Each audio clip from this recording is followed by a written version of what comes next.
Greetings, everybody. This is Encounters. I'm CmdrAleon. Welcome to our Monday night show. Good to have you with us. And we have breaking news for those that don't know what's happening. I was there to see it. So we're going to talk about some stuff here. I had the pleasure of being on April's live tonight watching. I knew earlier tonight that April was going to be taken on the ship hours ago when she first went live earlier in the evening. So good evening, everybody. So if you just don't want to wait till we get enough people in here. But I will say I was just watching. I requested, she likes to play songs for the space people from the ship. And we had her play a song for me called Starman by David Bowie. That was the last song that she played. For whatever reason, I said, I requested Starman by David Bowie. I knew something was going to happen earlier. As soon as she starts playing music, the space people from our family come and eventually take her on the ship. So if you're just getting in here, I just about 10:45 p.m. Eastern. It was a lot of fun watching April, and she was taking requests with music. The space people, our space family people, came into physically into her room, and they were dancing, enjoying it. But I knew after all the fun and dancing that she was going to be taken off to the ship, one of the Ashtar ships. So just about 10:45 p.m. Eastern, the last song that I requested was David Bowie's Starman. And after that song was played, she had to go. When she says she has to go, they took her onto the spaceship. So I got to enjoy the excitement of just the joy and happiness in her face when she was going to go off planet. And she went off planet. She'll be back. She'll be back. There's a lot of things going on, and I believe there's a lot of information that she will have. Hey, everybody, good to see you, brother. Everybody, Rod, everybody, anybody that was on April's live before 10:45, you know that she went off planet. You know that she's on the ship right now. She'll be coming back. She'll be coming back. Paranormal Ghostbusters, you were there. You saw that she went off planet too. I know a number of you did. Yeah, we're definitely doing interviews, but this is really important, And, hey, it's just really important to know that Karen 82 saw it just like I did. So I was there, the commander was there to witness her being, turning her live off on her TikTok before she was taken off onto the ship. Hey, Gary, good to see you. And I just knew earlier, I knew earlier tonight when I first was she was on for a few hours tonight. Let's see, I think it was about maybe, I was in and out between 8 and 9, but I knew she was going off planet. Yeah, you hear a train. We're a few blocks away from her train station. Yep. Yes, I sure did. I saw them all, the space people dancing. When I say her family, I'm sure members of her family were in the room. And then she was taken off planet. And it's a beautiful thing. It really is. Down the road, and we'll get into interviews tonight in just a few minutes, in a little bit, because I was so overjoyed to see, again, when they take her off planet, they love music, our space family. Yeah, GSM is always showing what appears to be UFOs. I've never really seen anything there, so I've kind of gone away from that. Hey, Scott, good to see you. Kimberly George. So it's good to see you, Kimberly George. So I want to kind of help people understand some things about what's going on here physically. eventually there will be people that will, once you, oh, you got a picture. Send me a picture of her father's face, because there was so many people from the ship dancing in her room before she went. Summer Mason, welcome. Yeah, I also want to speak on behalf of the Ashtar Command right now. I gauge things, and everything operates differently off planet. So I want people to understand everything off planet. There's no such thing as time as we understand time to exist, which is really important for humans to understand. And I know many of you do understand that time is not a reality the way time is here on our planet Earth. Time here is something that we always go by. I don't wear any watches, but I know I can look what time it is on my phone. Jersey for Life, good to see you. Yeah, that's right, River Blue. It's linear. So, for people that aren't aware or not tuned into what's going on here, let me fill you in. Soon, there are groups of 5. And part of the group of 5, the first group, is going to be Johnny, Chesno, myself, Kit Kat, and April. So each group will have a main person. Not because, we didn't want to be the main person or not. It has nothing to do with that. Our space family chose who will be that main person in our circle. And it's just beautiful. April is that main person, unconditionally. And we will be the other 4 of the 5 very shortly, I think, that will also be taken on the spaceship of our families that are on the spaceship. So I have to talk about it because I was witnessing her play the last song before she left the planet. I was right there watching it. I was watching the space people from the ship in the room dancing with the music.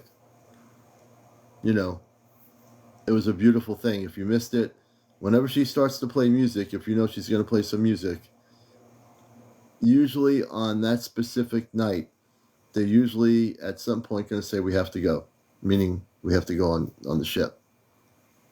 Yeah, they're taking it more and more frequently because I think there's a lot more stuff going on now. I believe that they're getting as much information downloaded and given to her I think that they're getting prepared. And we're looking at about a year and a half before, roughly a year and a half before direct contact in a bigger scale. The 5 of us, that's including April, will be going on the ships way before a year and a half from now. I just don't know when that's going to be. I know that to be true. But when we do go, and if I'm live or whatever, whenever it happens, we'll let you know. When we know, when she knows, they will tell her. When she knows, then we will know. And we will tell you. Okay? And like I said, I'm mentally and physically prepared to go off planet.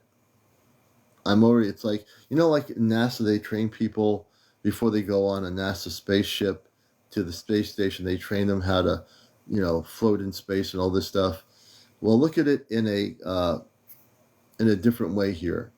I've been mentally preparing myself, going about my Earth life, doing my Earth things, but also realizing that one day there's going to be a opening in my room, and they're going to say, "Hey, Commander, we got to go. It's time to go off planet." Yeah, she went on the ship again tonight. You saw her, Papa. Smurf. And that's going to be happening to Johnny, myself, Kit Kat, and Chesno. So, and I believe it's going to be soon. When I say soon, I believe that to be true. And I am prepared to, not only will I be happy to see my 2 sisters, my brother, and my mother and father on the ship, but I know that the more important thing is we're going to be taken to places and coming back with information to help the planet. So I've been preparing this. I probably have been preparing myself longer than I even think I have. Probably from the day I was a kid, without even knowing it. Probably since I was a kid. Hey, Shell Bell, good to see you. So Felix, breaking, busting, Matrix news, Felix. I was just on a live with my friend who's been taken off planet by our space family. Real people, men and women. Okay, I come from a planet, Felix. UFOs are unidentified flying objects. Some of them can be holograms, but no. Spaceships, intergalactic, interdimensional, multidimensional spaceships come from beyond Earth, Felix. I've been in this thing a long, long time, brother. So, I think part of what you're saying could be true. But the bigger picture is that most 95% of what's out there, forgetting the reverse engineered technology that we have done by shooting down spaceships, are from other planetary systems. And they are physically operated by living, breathing people from other worlds. Let me say it again: breathing, living people from other planetary systems.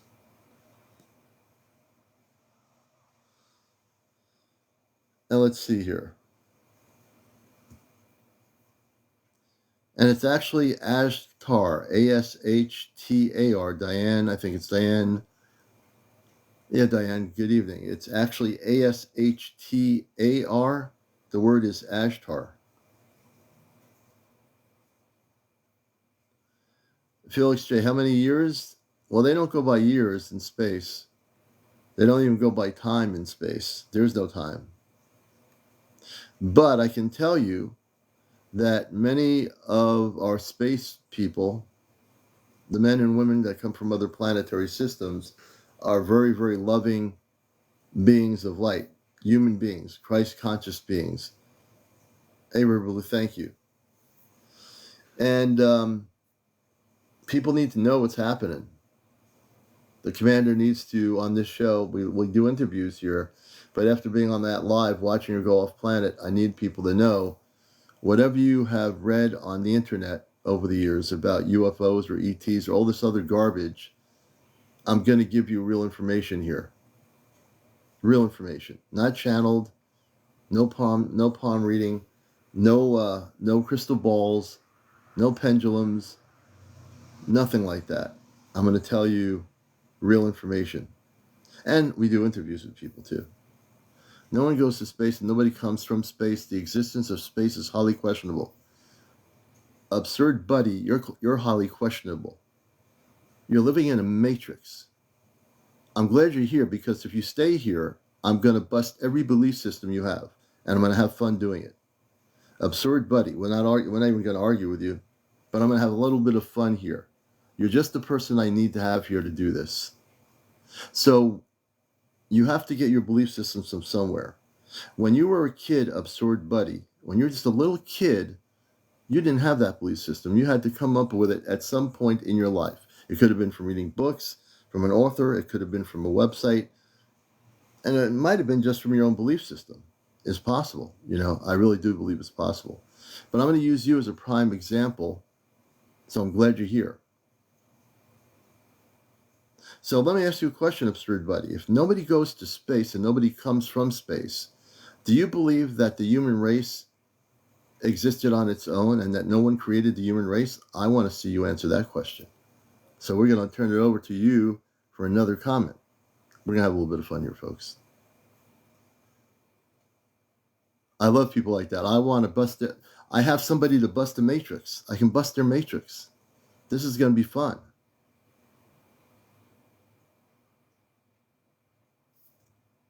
Okay.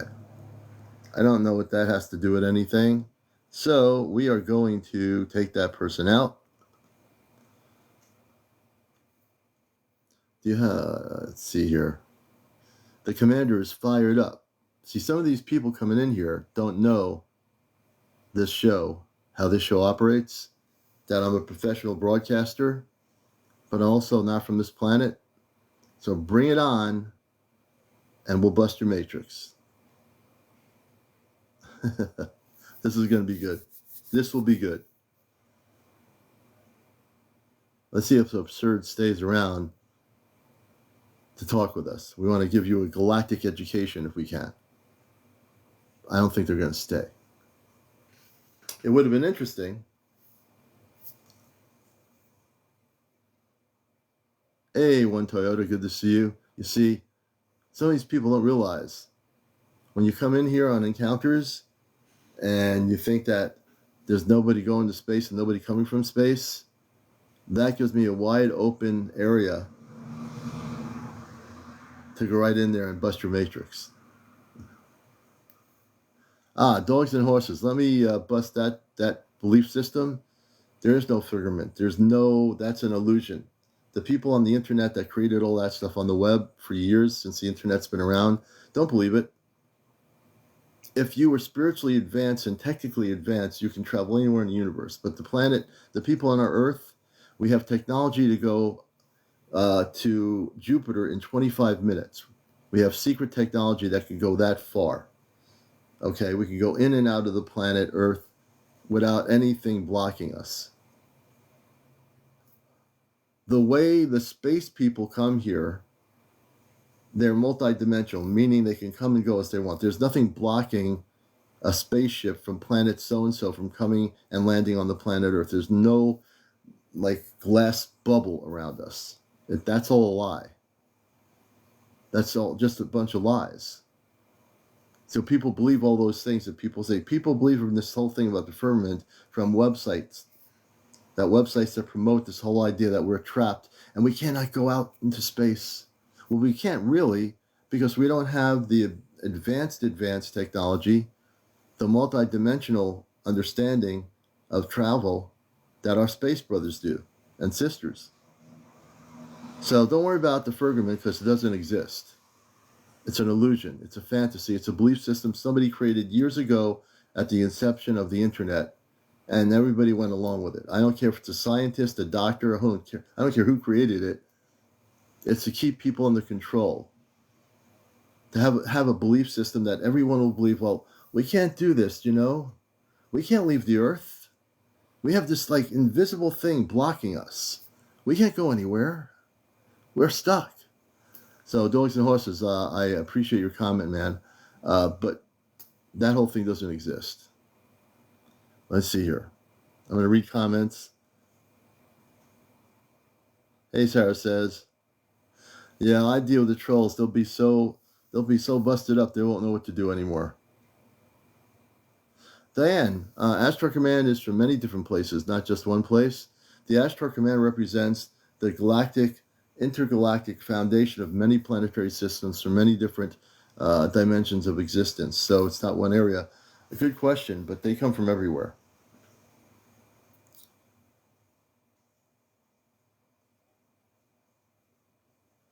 And let's see here. Commander, blessings. Blessings to you, Freddie. You see, when the new people come in here that have had belief systems from what they've been reading on the internet, I'm glad you're here. Because once I talk to you, I guarantee you I'm going to bust your matrix, meaning your belief systems. I will not hold back. I never hold back. I just say it the way it is. That's the reason why this show is the #1 spiritual UFO talk show on social media. And been on radio for 21 years, and a contactee that has physical contact with men and women in light blue space outfits when I was a kid, preteen. So I think I know what I'm talking about.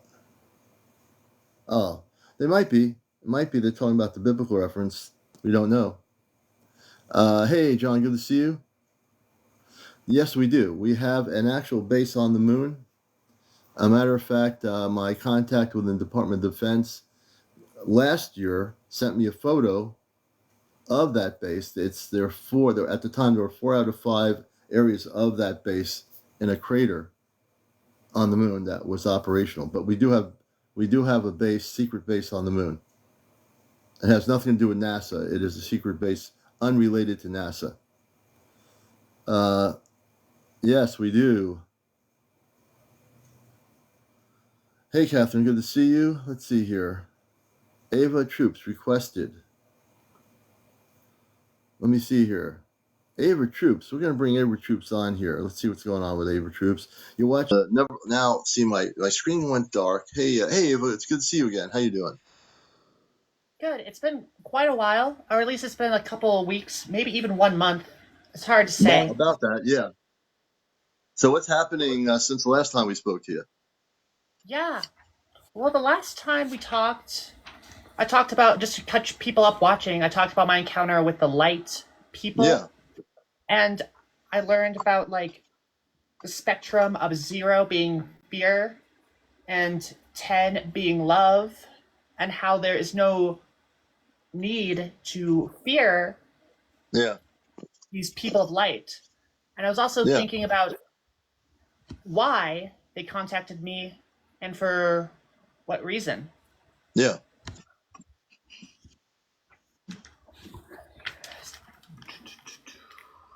I think I showed this picture previously. Yeah, I think Just, so. Before you were making some notes and stuff. yeah.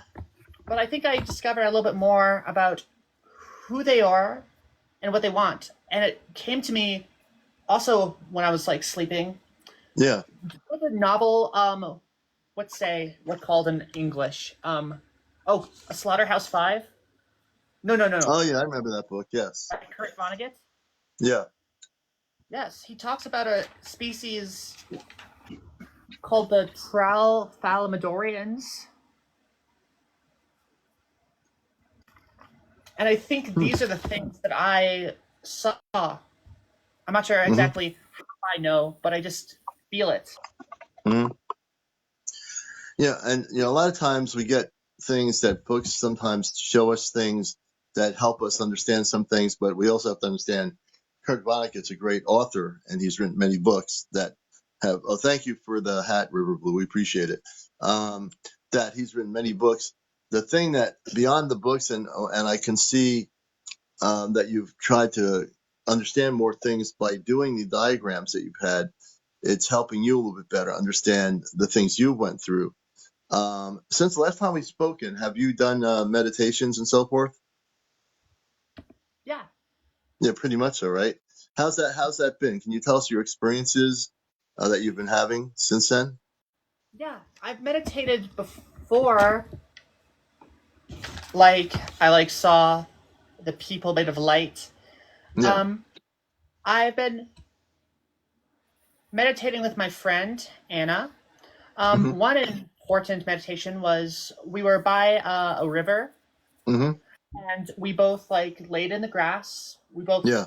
closed our eyes and Anna set a timer for like 10, 10 minutes. Yeah. And I remember my eyes being closed and looking at like the sun. This is not the sun. Right. Right. LOL. We know that. Just the Looking, analogy of the sun. Yeah. thinking about the idea of people made of light. Light. Yes. Yes. And that's what you're saying there. I can actually explain what you're saying there. There are people we call light beings that are people that are made of light. Their whole physical structure is light. They're physical men and women, but they are of light. They're what we call light beings. That's a word I've used. So yeah, what you're showing there is your drawing of what you call a light being, correct? Yeah. So that would be, your drawing indicates. Now, there's many different pictures of the physical nature of the light being, but basically, the light being are very beautiful. They are just radiant light. 'Cause if you watch the movie Cocoon or any of the Cocoon movies that were out years ago, it shows when I forgot the actor's name. He plays the part. Um, Guttenberg, I think, was the actor's name. Can you bring the picture closer to the screen of that? People I want to see a really, close picture. I How just close googled can you? it. Yeah, right. Yeah, it Yeah, is eerily like what I've talked about. yeah, they want to see the picture. So, and if anyone's ever seen the movie Cocoon, you'll see that when they take their bodysuit off, which is a physical human bodysuit, they look very bright. They are very much beautiful, bright, radiant light. So Cocoon was a really good movie. And Steven Gutenberg, that's right, Angie, thank you. He played the part where these senior citizens were going into a swimming pool. They found these things, and they were rejuvenating themselves, and they were also it affected these light people that were in these things for a long time out of the ocean. They put them in a swimming pool, in this pool, and but the main essence of the movie is that these beings were men and women, were light beings. They were pure light. So what you're talking about, Ava, is that yes, yeah, like that. Yeah, that's what they would be like. That's a real good picture of the light beings. And that's a great. That movie is so good an example of the photos of the light beings, and that's what they would look like. That's the best rendition I can tell you that I've seen. You know. And That's that's what really I saw. that's exactly right, because you're connected with them, and that's why you saw them. I'm glad you showed that. That's what who you are, and these are very beautiful, highly evolved spiritual people from another planet beyond Earth. You're connected with them. The reason why you saw them is because you're connected with them. I think you know that, right? You feel the Yes, connection? you're thinking that the whole like the trial Famadorian tangent I went on was kind of like not quite. It was a little bit. Yeah. Thank you. The last time we talked, you said I was struggling with the physicality of it. Like it's no Right. mystery maybe now that like I'm deaf, hard of hearing, so I use visual stuff more to like see my world. So I was so focused on what they look like because like what does Right. light look Right. like? I don't know. I don't know why I'm connected with them. I think something about the light is helpful. I don't know if they even Well, talk. I think Ava, I mean, and it's true, Stephen. It's not it's a good example of what they obviously to see the real light being. It probably looks a little bit more well defined than the picture from the movie, which I agree with. But it's a good example for people just to understand what a light being would be like. That is a great Cocoon was a good example of really showing people at least the definition on a visual of what a light being. Now, if you've experienced a light being, you can tell me what that light being. My guests come on here, and I've had people on here last year who had actual contact with light beings, men and women. They look very brilliant, radiant, and they're tall. And so I think that picture is just trying to give people an indication and also an education of what a light being would actually look like. So I think that's a beautiful thing. I think you can always have contact with them if you so choose, and maybe you already have since the last time we spoken. If you haven't, no, you haven't had Not any yet. recent time. Not yet. Just I've still been thinking about them. Maybe, but no like Yeah, contact again. But I think that's yeah, all I wanted to say tonight. I'm yeah, gonna definitely see you again, and yeah, I mean, I hope maybe next time we talk, I yes, do, I will have made contact. yes. I think you will. A good journey. I'm glad you came on here, able to show more of what you've experienced, and I do believe you will have that contact. You already know that. I think in your own heart, you already know that contact's going to happen for you. So thank you, Ava, for coming on as our first guest. And Good night. yes, and I'm going to answer. Going to answer. I'm going to try to get my screen to go bright again. Let's see here.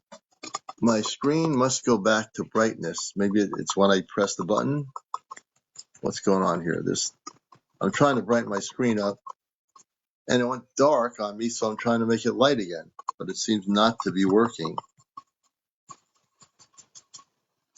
Well, anyway, I'll try to answer some questions here.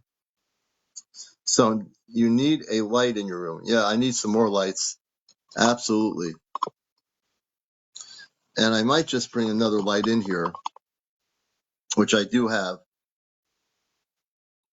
but it was bright as can be before. Now it's dark. So let me see here. But anyway, I won't get too fixated on that. Why don't light beings interact with all people? I think, Greta, a good question is because it's not so much that they don't want to interact with all the people. I think people have to individually be awakened to have the kind of contacts that we talk about with light beings or space people or star people. You have to focus on meditation, inner reflection, and you have to know that you are really focused on making that contact, with the light beings or the space people. So one of the things I recommend to people, yeah, she took the light. So one of the things I recommend to people is that, matter of fact, let me just say, if one meditates, and meditation is a key word that is something that I certainly believe in, and I've done it all, most of my life, is when you're looking to make contact with light beings or space people or your star family, you really need to focus on meditation. You can do it 30 minutes a day or whenever you have free time in a quiet space.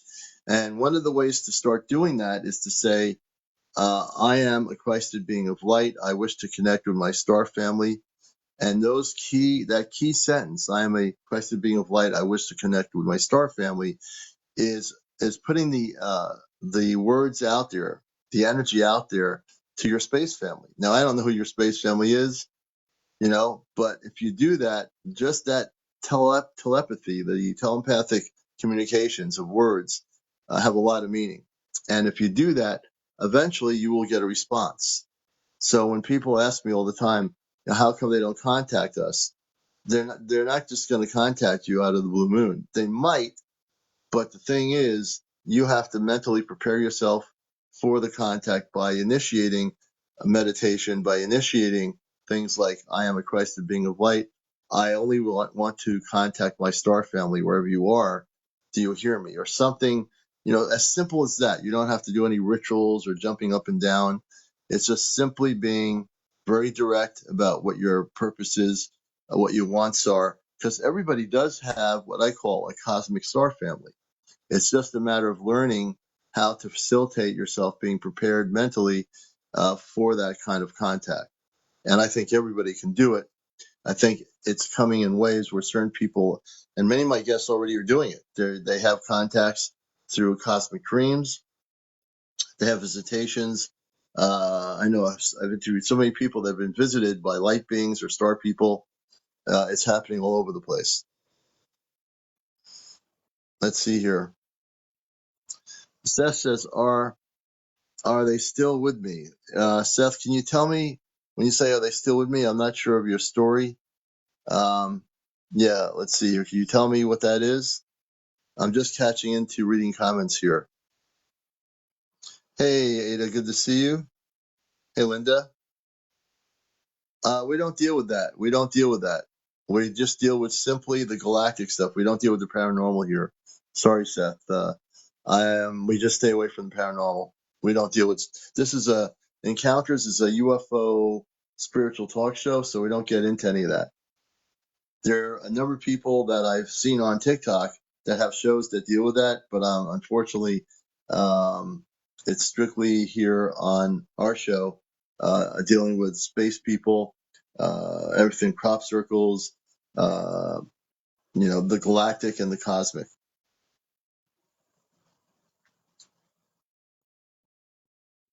Now let's see here.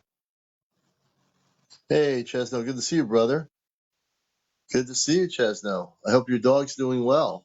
I hope you had a good Memorial Day weekend, too. Let's see here. Yeah, but I don't answer questions of the paranormal, Seth.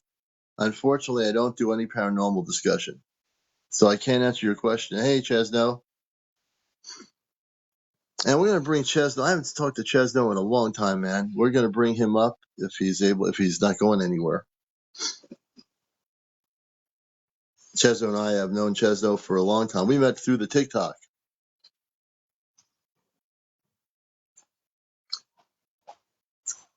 Okay. But it's really a matter of taking your time. There's no rush for people to. I know a lot of people want to. I get this more and more now on the show. A lot of people want to make contact with their star family or with people of light, and it'll happen. it's going to happen more and more. Commander, I'm confused. Some people get contacted without even trying. It's all right, Cheryl. Some people, they get contacted and they're contacted and physically visited. Other people might not get contacted, not because they're not worthy of being contacted. Everybody is. It's not like a race. Like, why did that person get contacted and those other 10 people did and this other one didn't? It's just a matter of focused meditation. And once you are prepared and ready for contact, you'll be contacted. So doing the meditation, Cheryl, like 30 minutes a day, saying, things like, I'm a Christed being of light. I wish to connect with my star family. Just those things mentally being put out there in the universe, they will hear you. And when they hear you, they will eventually contact you. John says, they saw the ship, and then I asked, do you guys want to make some music? And then they never left. Interesting. John, you're saying, okay, so let me see here. John has 82 followers. So, John, can you tell us what you mean that they never left? John says, I saw the ship, and then I asked it, do you guys want to make some music? And then they never left. Can you explain what that means? Hey, Starseed.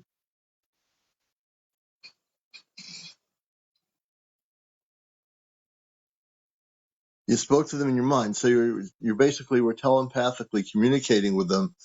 When you say mind, it's basically telepathy.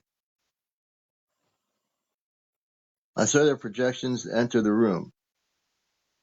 So in your room, you saw a projection of them entering. They probably opened a galactic opening so you're able to see them. Oh, his settings are private. Okay. Thanks, Rubel. I laid down and sat still. They told me not to move, and I felt things going across my skin.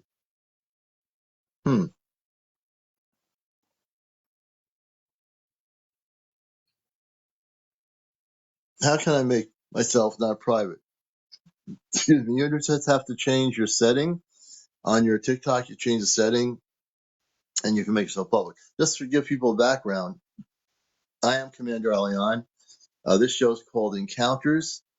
I just want to let people know a little bit about what this show is about if you're new here. I'm on radio for 21 years doing a show called The Cosmic Eye, Ashtar Command Radio on NPR Pacific Radio. Number one, no paranormal discussion. We don't get into anybody's religion. We don't talk about paranormals or religion, earth-based religions. That's out of the picture. And the things that we look for when we do interviews is for people to be over 18.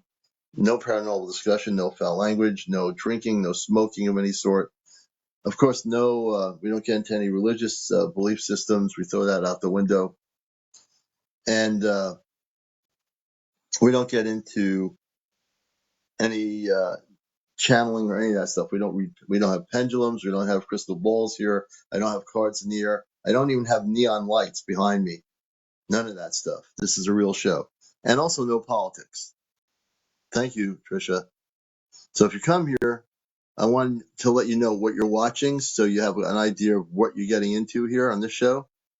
And we get into the galactic areas. We've interviewed people that have had visitations with space people.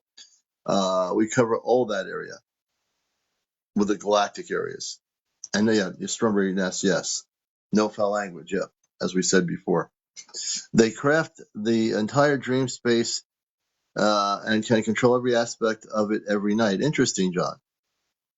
Interesting story.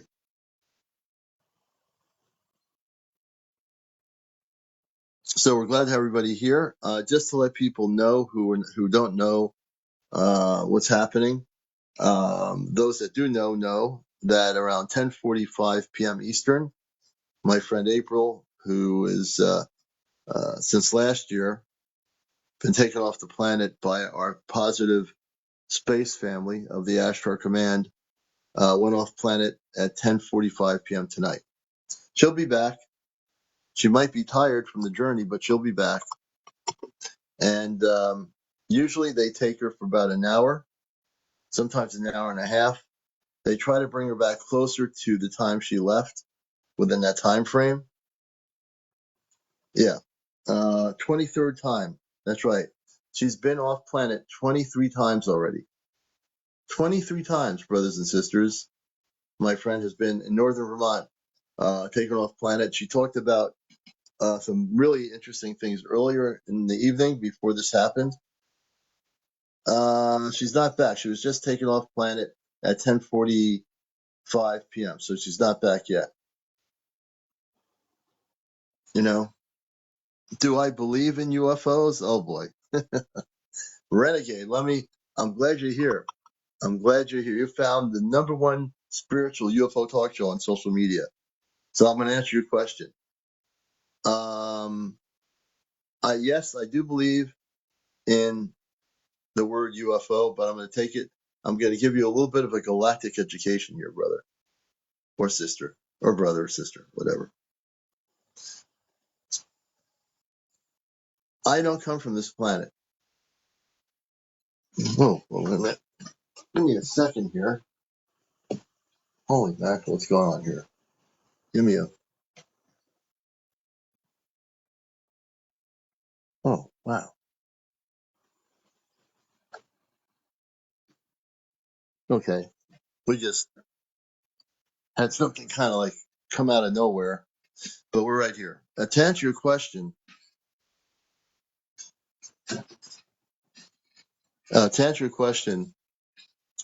there are things called space people. Okay. I think, let's see. There are space people, and the space people are from other worlds. So when you say, do I believe in UFOs? Hey, District, good to see you. I don't so much believe in UFOs. I don't even have a belief system. I have an understanding that there are space people from other planetary systems. Okay. I have been a contactee, so I can speak not only as a host of a UFO show, but a contactee. So I've had contact when I was a kid with people from space that were in a flying saucer that had light blue outfits on, men and women that looked just like us. Okay. That was my experience, my first experience. All right. I've seen many what I call spaceships that other people would call UFOs, but they're not. I mean, what I call spaceships, I saw a ship that was 2 football fields in length in the 1980s, about 1,000 feet above a condo complex on the edge of a wooded area into a rural area. And I watched it for 35 minutes. This is back in the 1980s. So I've had a number of experiences when you say, do you believe in UFOs?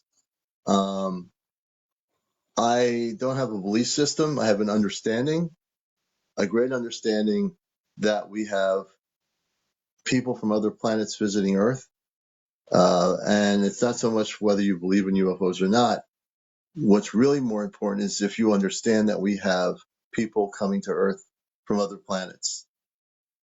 And if you understand that there's life all throughout the multiverse, if you understand that, then you understand the more important thing is that, yes, I do believe in UFOs, to answer your question. But I always like to give you an in-depth answer. I don't like to just give you a one-sentence answer because that would just be that anyone can say that. But I'm going to give you a background as to why I believe in UFOs. But I don't so much believe in UFOs as I understand I don't come from here. You see, I come from Mars. And I came here on mission to Earth. And that's why I came here. And on Mars, there's 10 to 15 million people living on the planet right now that are Martian population. Okay. I know about Mars, but I know a lot of other things too. I also know about the universe we live in, not from websites or people's books, but because where I come from beyond Earth, I know about life in the universe. And that the people here, what you're told by NASA and all these different things, is basically to divert you from the truth. Pretty much. Hey, John, welcome back. So we're going to take this person out. They look like they need to go, and they're going to go bye-bye on encounters. You see, when you have a background in knowledge of things and doing this and doing workshops and having experiences You basically are more than happy to answer people's questions.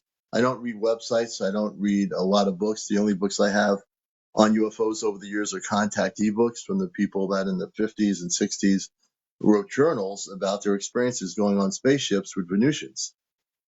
George Adamski, many of the people, George Van Tassel, all these people that aren't alive anymore were the first contactees in our current history that actually went on spaceships, what they called flying saucers, with men and women from other planets. This is a whole history. Oh, there's no way of telling you that. How many planets do we have in space? Too many. No one can answer that question. It'd be way too many. Way too many. Let's see here. And John, okay. So John actually switched his thing here. And I'm going to bring John on here and see if we can interview John.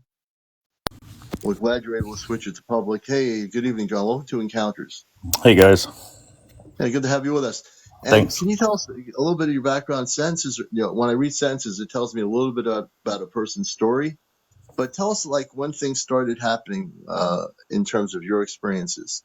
Yeah, it's pretty interesting. I never really had very many encounters or experiences until I started going down the shamanic path and going to a lot of ayahuasca and peyote and mushroom ceremonies and working on expanding my consciousness. And the ceremonies that really did it though were the ceremonies with the venom from the Sonoran desert toad with shamans from Mexico.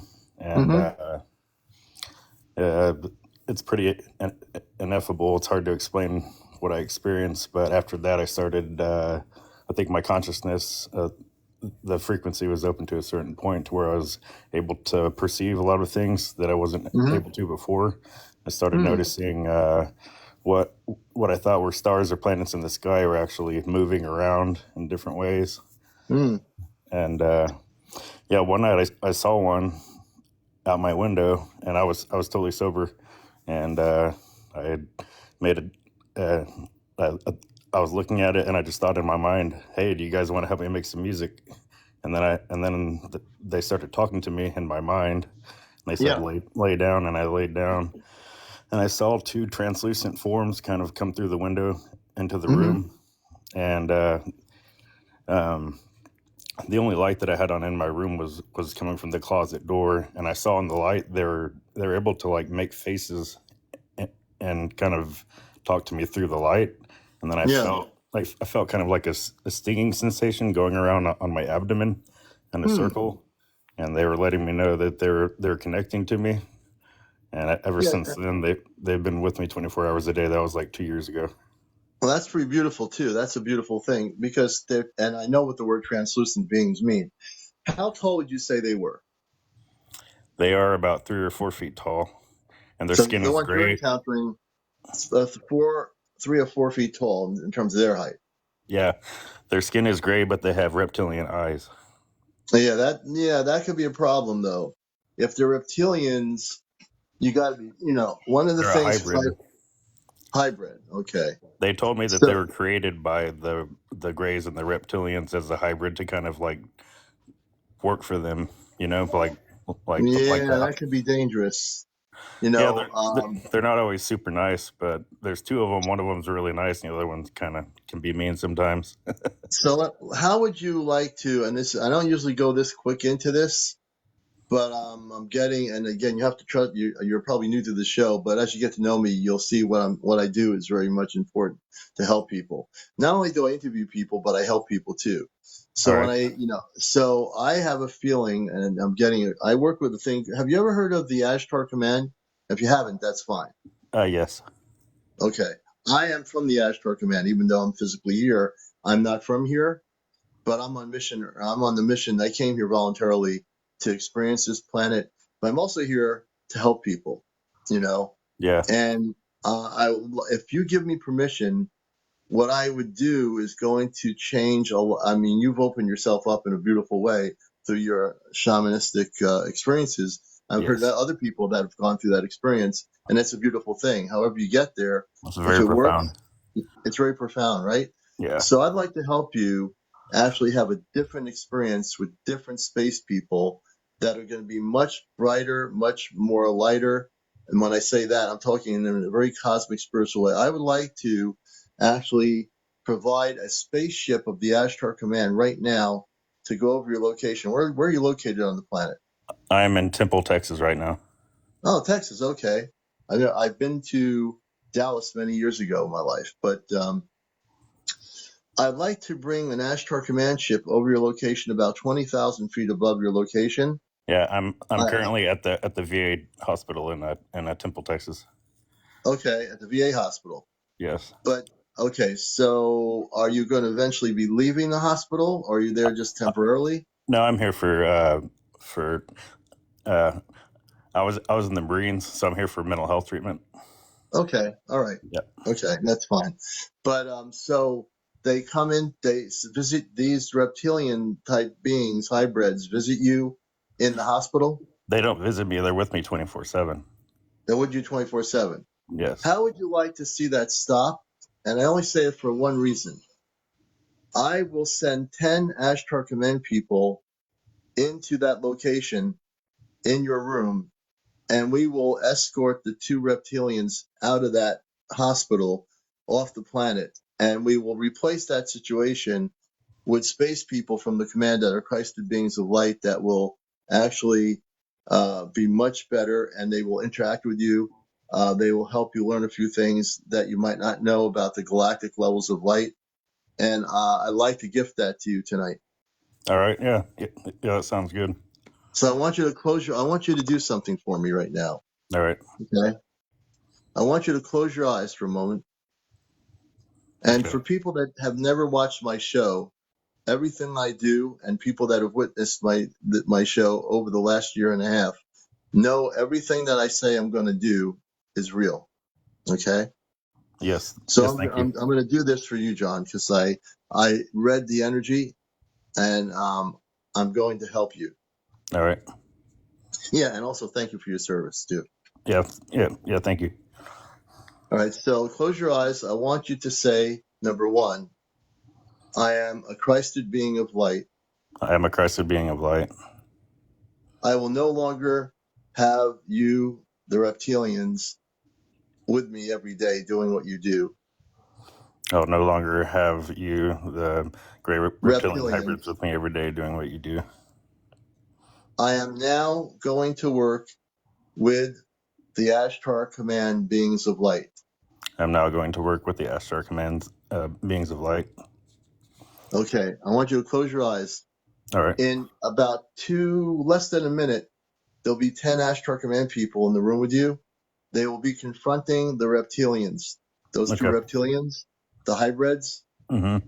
The hybrid reptilians will have no way of doing anything. They're up against something they cannot deal with.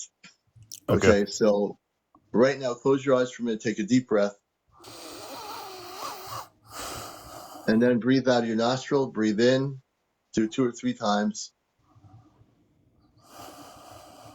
I'm asking the Ashtar Command to escort these two reptilian beings in the hospital with John out of the hospital, and to take them off planet where the others are being taken off planet to leave the Earth and never come back. I'm asking them to clear the energies. I know he's in an environment where there are other people there too. While you're there, please clear all the energies around him. Protect his room with a bubble of light. And when you do all this, please let him know you're there by tapping him on either the right shoulder, his forehead, or on top of his head, a light touch to send a frequency of Christed love to him. Let him know that you're there. When you feel the energy, however that you feel it, you'll feel a difference in energy. All you have to do is say, I feel something. Okay.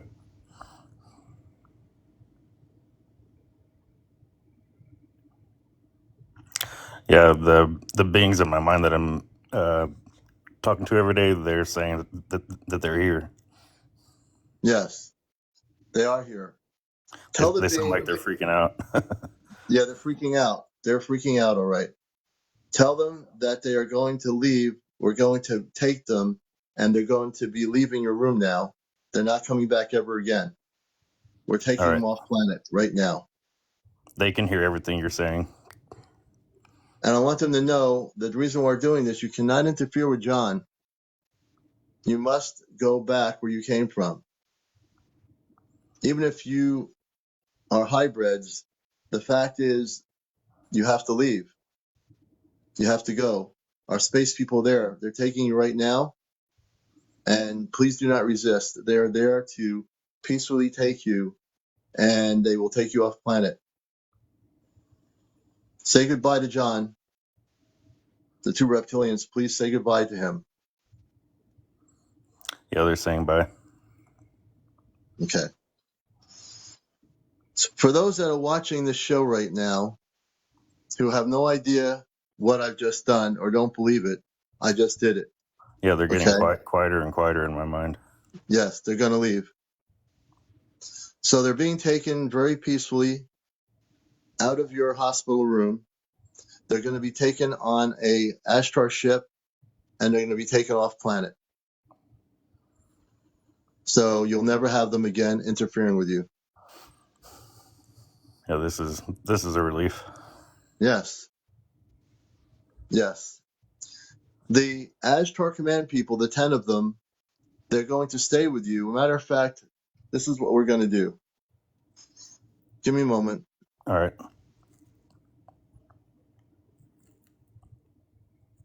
Two of them will stay with you for a period of 5 weeks.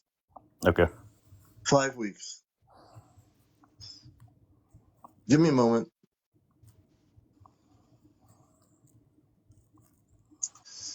They will interact with you, and they will teach you certain things about the Ashtar Command, about the light forces, about the positive things. Okay. They will help you amp up your frequency. You won't have to use anything other than the communications with them. They'll be talking to you on a telepathic basis. They All right. might even physically appear in your room. They are physical beings, All right. I'm men and women. very used to that. Okay. Well, when they show themselves, you will not see something weird. They will look very beautiful. Okay. So they are with you now, and they will stay with you 5 weeks, 5 Earth weeks. I've tried 5 Earth everything. weeks. I've tried everything in the past that you can think of to try to get rid of these guys, and nothing worked. I even messaged elder shamans from different countries and things, and they prayed in ayahuasca ceremonies and peyote ceremonies, and nothing got rid of them. And the VA doctors, of course, they want to put me on antipsychotics and things like that. And I tried it, and Don't it let didn't them do do that. anything. So just let people know right now, John, between the time you came on here, after I heard what happened to you, and what I just did physically by sending the spaceship there and the Ashtar Command people in your room, tell people in the audience, if they don't believe what happened, what just happened to you. Well, as soon as you started that, I was listening to what they were saying, and they started sounding very freaked out and concerned. And one of them was yelling, "No, no, I don't want to go." And then they started getting just really quiet, Yeah. like they were being pulled away. Yeah, they're gone now. You don't hear them anymore, right? Very faint. Yeah, they're gone. I'm telling the Ashtar Command people, make sure that they're out of there. Take them as far away off planet back to where they came from, and they cannot come back. They They will told me not that come they back. live in a base underground here. Well, the Ashtar Command. We will go to the base and get them all out of there. They're going to be forced off planet. Whereabouts did they say the base was? Underground somewhere in the Gulf of Mexico. Gulf of Mexico? Yeah. I'm going to do one more thing that I haven't done. I'm asking the Ashtar Command to send a ship over the Gulf of Mexico and to go into the waterways and find this base where the reptilians are. And I want that base emptied. I want those reptilians taken off planet right now. They say I'm there's asking about the Ashtar Command to do this. they say that there's about 150,000 of them. 150,000? Yes. Thank you for letting us know that. Yeah. Because the Ashtar Command is trying to round up all the reptilians that are on the planet hiding.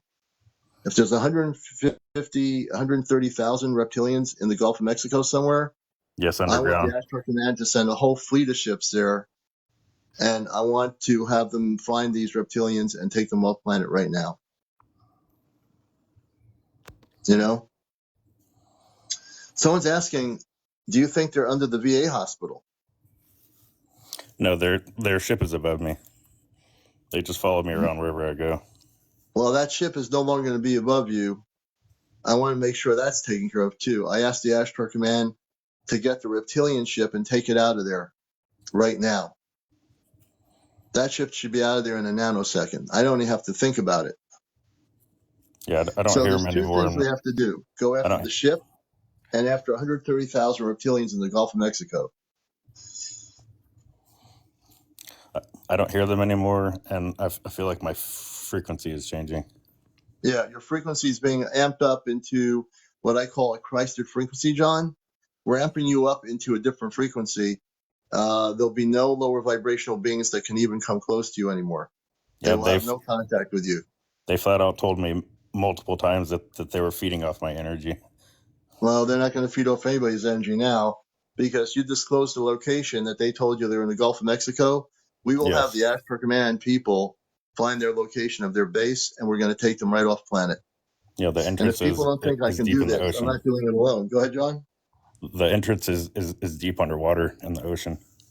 Yeah, the command will find them. Our Ashtar Command ships will find them, and we'll take them off planet right now. So you folks, you never know what's going to happen on my show, do you? All right? But this is what we're here to do. We're here to help people. I appreciate that. I have one question. What species are involved with the Ashtar Command? Species, humans like us, 7, 8 feet tall people, they have families like we do. So as you talk to the people telepathically, they'll communicate with you mentally. Before the 5 weeks are up, you'll see one man and one woman become physically apparent in your room when there's no one around. They will appear. Don't be afraid. They look just like us, and they will communicate with you. And the human beings from the other planets come from many different planetary systems beyond Earth. And they will, in 5 weeks, they'll teach you a little bit about where they come from. And your whole cellular structure, all the energy within your body is going to shift to a higher frequency now. All right, good. No, I'm glad you came on here, John. I've been through a lot of really difficult experiences with these beings and just constantly tried to practice my spiritual values of forgiveness and unconditional love and compassion. Yeah. But it's been a very difficult series of tests. Yeah, well, you won't be tested anymore because you've got the Christed beings of light, which are coming from the highest levels of understanding and love. You're going to find now that your whole life is going to be different. Your whole intergalactic understanding is going to be, the vibe is going to go higher up.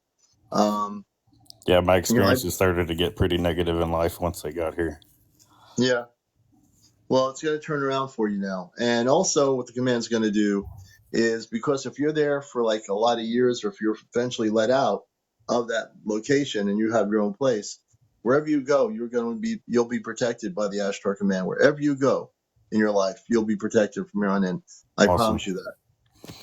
I want to give you one more address. It's a ceremonial space where we have ceremonies. I've seen a lot of ships around that area. The Native American Church works with an alien race. I'm not sure what they are, but their ship is always there during our ceremonies. But I would like the Ashtar Command to also go to this the Sacred Medicine Church. It's in Huntsville, Texas. The address is 32 Ripple Creek Drive, Huntsville, Texas. Okay. And with that ship there, just to give me some background before I do anything, what's going on with that ship? Well, it's where they host ayahuasca ceremonies. the toad venom ceremonies. All the shamans from all over the world travel there to serve people to help them heal. And I think there's a strong alien presence there. I think the aliens are interested in it, and they also may enjoy feeding off that really high frequency that occurs during the ceremonies. So, And are you getting, from your understanding of that ship, the ETs that are over that ceremony area? Do you have any idea if they're reptilians, or they're someone, or do you know anything about them? I don't know who the Native American Church works with, but I doubt that they would work with them. Yeah. So do you think they're working with spiritual beings on a ship or not? Yes. They are. Well, if they're working with spiritual beings, I won't do anything. But if they were reptilians, I would do something in a nanosecond. Yeah, I don't think they're reptilians. No. So they probably know who they're communicating with. That's good. All right. We'll leave that alone. But Okay. I want to thank you, man, for coming on here. I want you to Yeah, of keep course. in Thank you. touch with us. And I'm following you now. I want you to keep in touch with us because I want to make sure that, I am following you. I want to make sure that, that everything's okay. And that, because I care about my viewers all over the world and people I've had as guests. And whenever you feel like coming back on and giving us updates, you're most welcome. Awesome. I think that now the space people from the command ship that are with you right now in the room, they will stay with you for about 5 weeks. And I want you to know they will come back periodically and check with you to make sure everything's okay. But you will no longer be, a matter of fact, we're putting an invisible bubble over the hospital. So no negative ETs can come ever again near that hospital. They will actually, if they try to come through, they'll be basically blasted out into space, for lack of a better term. All right. Good. All right, John. Well, I thank you, brother, for coming on here. You've been a great guest. You shared the situation. I felt I had to work really quickly with you. I always ask before I do anything if I can do something, because you have to. You can't just go and do it. So I Right. thank you so much, man. You're a beautiful soul, and you're going to have nothing but beautiful experiences now. And I appreciate you so much for coming on here and letting us know what was going on. I really do. Thank you so much. All right. That was John in Texas. And I want to thank him. I want Command to make sure he's completely safe and communicate with him. And I thank you for being here. So what you just saw me do here on this show is something that I do. One of the downloads that was given to me probably when I was a kid, but I never used it because I didn't know anything about anything until I became older. I am able to send spaceships to locations where people are being affected by negative ETs, and we will get rid of them. That's what I do. That's not the only thing I do, but that's one of the many things I do. And if you just throw what just happened here now, you saw in living life on this live with John how we got rid of the reptilians. They're no longer there. They've been taken off planet.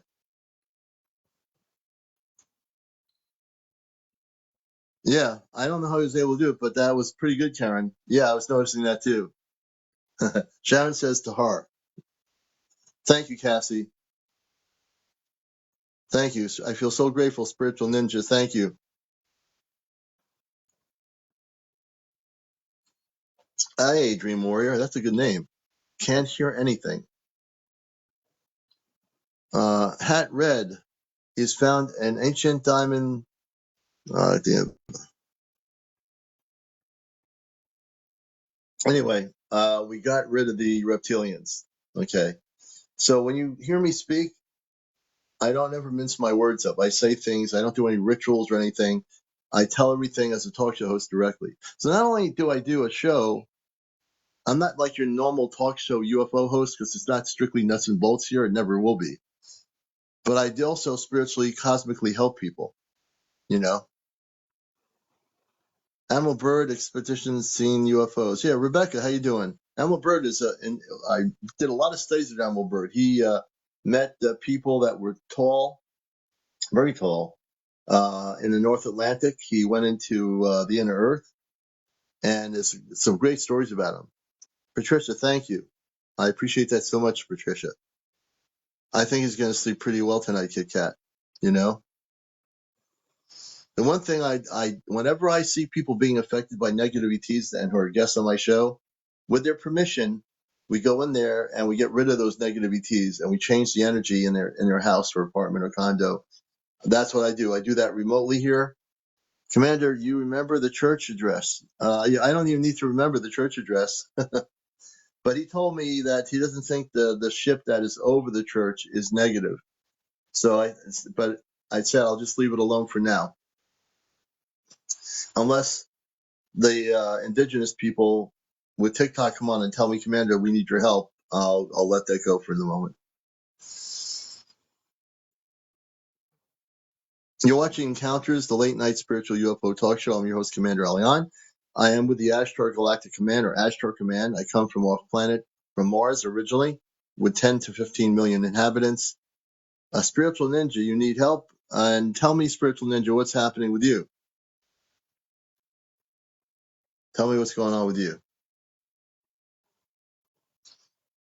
Pierce says, so important to feel safe and calm with interactions, and especially in your own space. Absolutely right, Patricia. Area 51, hey, hello, how you doing? Good to see you. Tricia S., welcome to the show. Amy, any thoughts on RH blood? I always get those questions, Rebecca. I don't really have too many thoughts on it. I wish I did, but I don't. I have had so many people ask me about that. I really need to do maybe a little bit of a show a little bit on that sometime. Other people have more information on it than I do. Sharon says 289. Okay, you're up tonight. Yeah, I'm definitely up tonight, Sharon. Okay, who's waking? Spiritual Ninja needs help. Who's waking me up? Who's waking you up? So the question is, who is waking you up? I think you're saying. Can you give me a little bit of a background? Awakened visual sky phenomena. I flew a ship. Okay, now we're getting a little bit kind of. So, dark entities. Are these ETs? Are these entities ETs? Negative ETs? Who are they?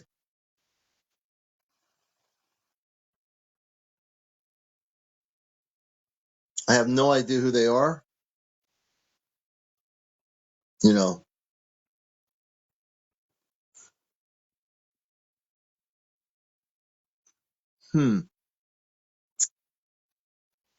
that is interesting. So you don't know who they are. Can you tell us, Spiritual Ninja? Yeah, I think, can you tell us what they look like or whatever they might look like a little bit, maybe? I want to get a kind of more of an indication of what they are before I do anything here. Yeah, I'm happy to cosmically and spiritually help you, but I want to get an idea what I'm dealing with. Interdimensional beings? No, let's see what she says. I want to hear what she says. I think maybe Shadow. Okay, let me, oh, she has 8 followers. That's a bummer. I was going to bring you up here and try to help you. Hey, Hope Lovely, thank you for the heart puff. We appreciate it. That's a bummer. We got to get up to 200 followers to come on here live, but we'll try to help you. Yeah, she doesn't have enough followers to come live on the show. Not yet. You will.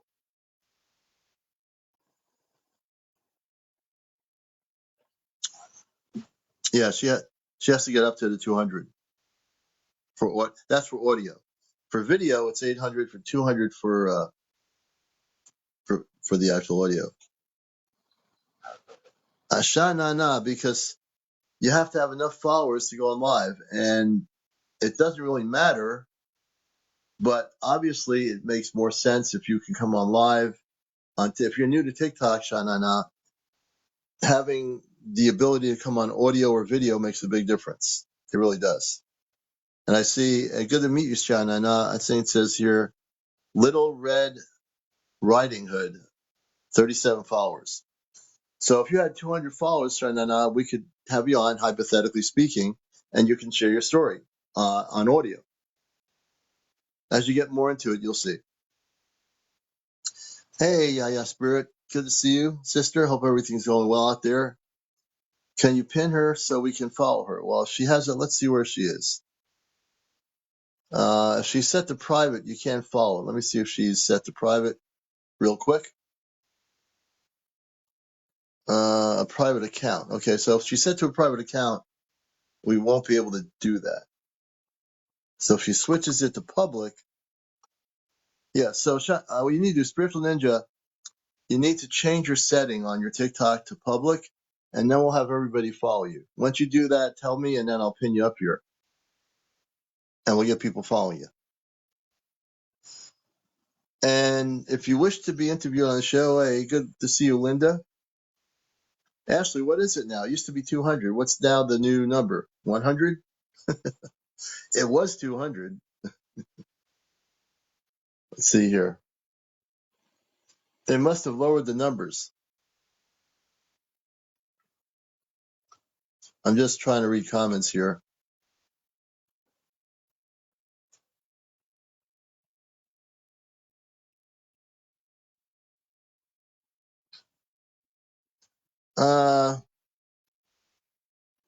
No, I can't say we've seen the green UFO Iranian thing. Iran has had a lot of UFO sightings over the years, so yeah. So she needs to remove the private setting. That's what she needs to do. You go to privacy set. You go to settings and change the setting and remove the privacy part. The ninja person.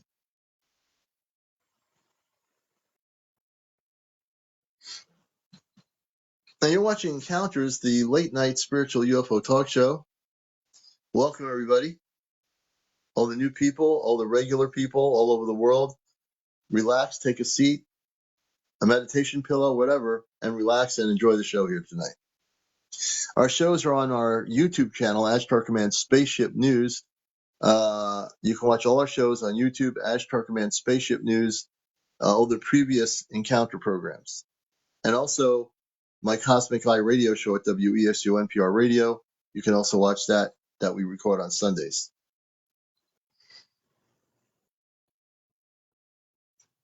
I'm just looking at the comments here. So if you wish to be a guest on the program, and you have had encounters with actual space people, if you're documenting UFO sightings or spaceship sightings, if you've actually had other galactic experiences or crop circles or mer people or Bigfoot or fairies, you're welcome to join us on the program here. We get into all the galactic. The one thing we don't do is paranormal. We stay completely out of that. No paranormal discussion. You have to be over 18, no foul language, and no drinking, no smoking, no drugs. Just you got to be over 18. And again, no paranormal discussion. We're at about 48,000 likes. We want to get to 100,000 likes before 1 a.m. in the morning. Greg says he's had a contact with mermaids. Let's see here, Greg. And actually, yeah, they lowered it. It used to be 200, so we can bring Greg up. Hey, Greg, would you like to come up? Now, it used to be 200 followers. It's under 200 now, so I guess it must be over 100 followers, and you get to go on live on audio. That's great. That's really good for the people that have over 100 plus followers. You can now go on live on audio. Hey, Greg, you want to come up and share your story about the mer people? When do I think full disclosure will happen?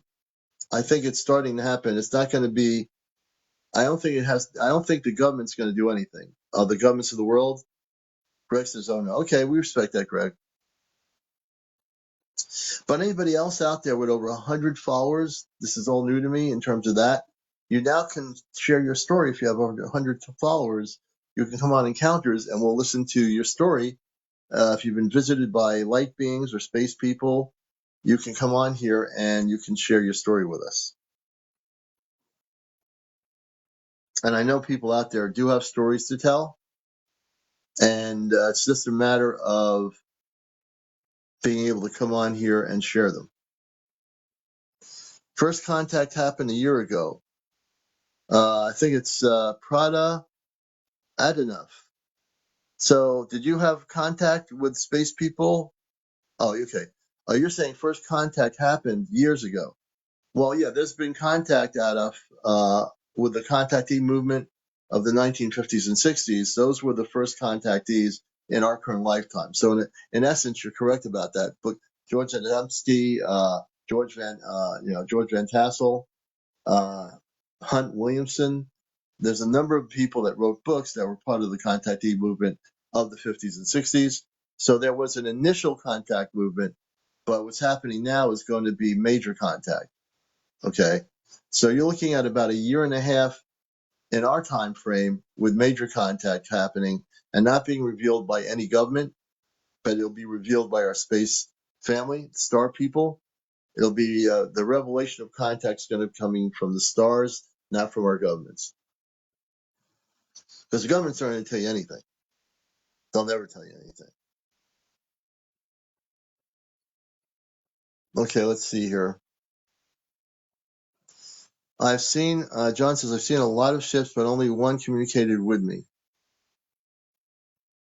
And Maxman says, Mama, Tina is who I am, Patriot 47. Hey, Tina.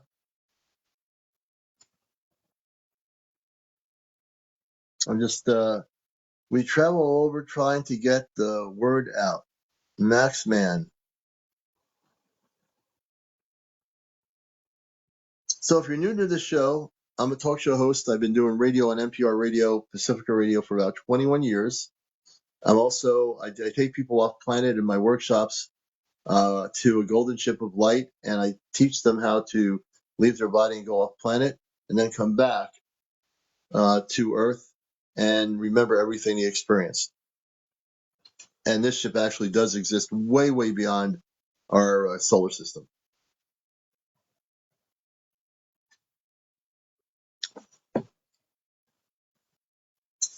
Gary Haas, thank you for the roses. We appreciate it. I'm going to set my goal here. And if you want to support the show, become a subscriber. And that's easy to do. Where you see the star there, we have 23 of 100 subscribers. And your subscriptions do help. Karen82, thank you for the hat. We appreciate that so much. Thank you. And we also appreciate all the people watching the show here. One of the things we do here, Tricia, Noah, thank you so much. Honey McReynolds, thank you for the hat as well. We appreciate it so much. Thank you. Kit Kat, thank you for the hat. Sister, we appreciate it. We appreciate that very much. And we live in an extraordinary time period right now because we have so many things going on that we are not even totally Karen 82. Yaya Spirit, thank you, Yaya. Thank you so much.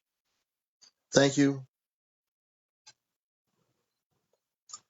So you didn't hear me say the word tahar. I'm trying to control that language. But I did say tahar. I just did it there. You never know when I'm going to do that with that hat. It could happen at any potential time. Now, if you're a new viewer, you might wonder, why is the commander saying the word tahar? You'll learn about that. There's a story behind that. Yes, it is a beautiful time that we're in. So much so, right? Really. I think the most beautiful thing is that we are coming to a point where, don't worry about paranormal. You're good. We're coming to a point where eventually the whole world's going to know about the fact that there are space people from other planets that have been here for billions of years. And every generation from every civilization on Earth has experienced or been a part of those galactic civilizations. I don't know if April is back from being off planet from 10:45 p.m. tonight. I don't know how one would know unless she comes on here. If she comes on here, we'll know she's back.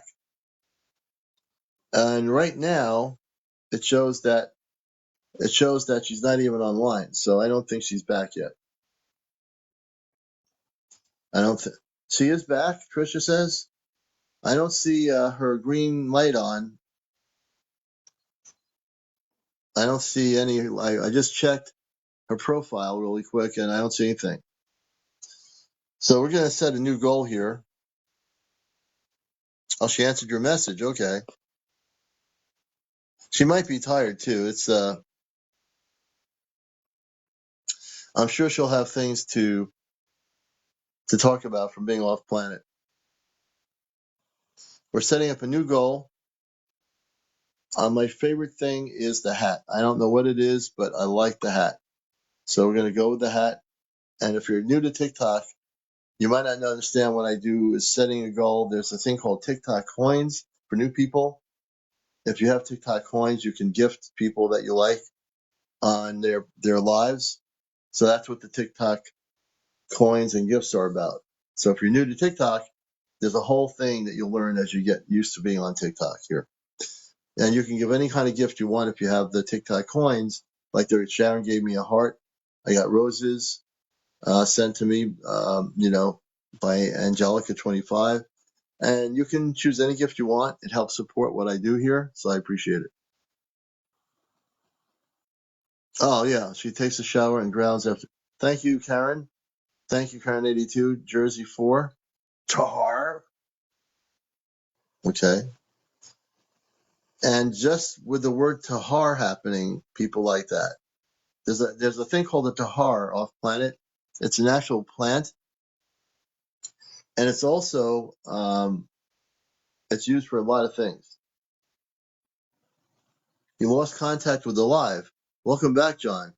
Hopefully, maybe some internet things going on there, but we're glad to have you back with us.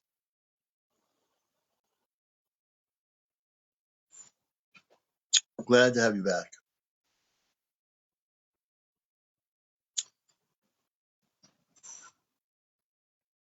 So you're watching Encounters.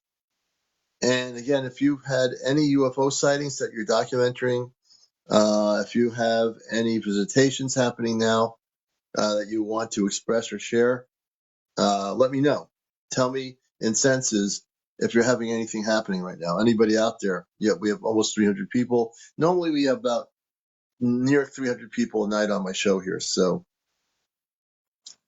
pretty consistent, beautiful group of people from all over the place. So if anyone has had anything happening, you're saying, you know what, I've had this experience, it's still going on. Should I tell the commander about it? Tell us. I know out of 267 people, somebody or somebody's got a story. And you can come up live and share your story with us as long as you're over 18. We're glad to have you on here. And we'll give you some answers. And you might even have a story that will give us answers.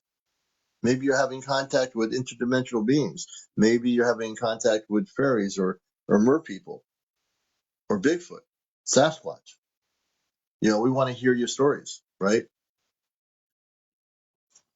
That's what makes it really interesting for me. And now I have a lot of knowledge about galactic things and cosmic areas, but I love the stories people share.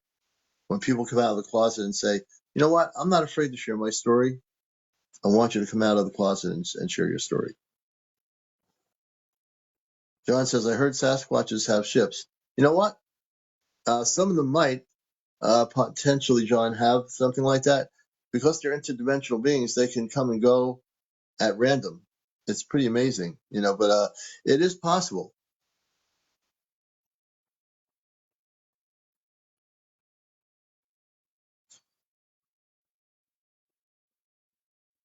Let's see.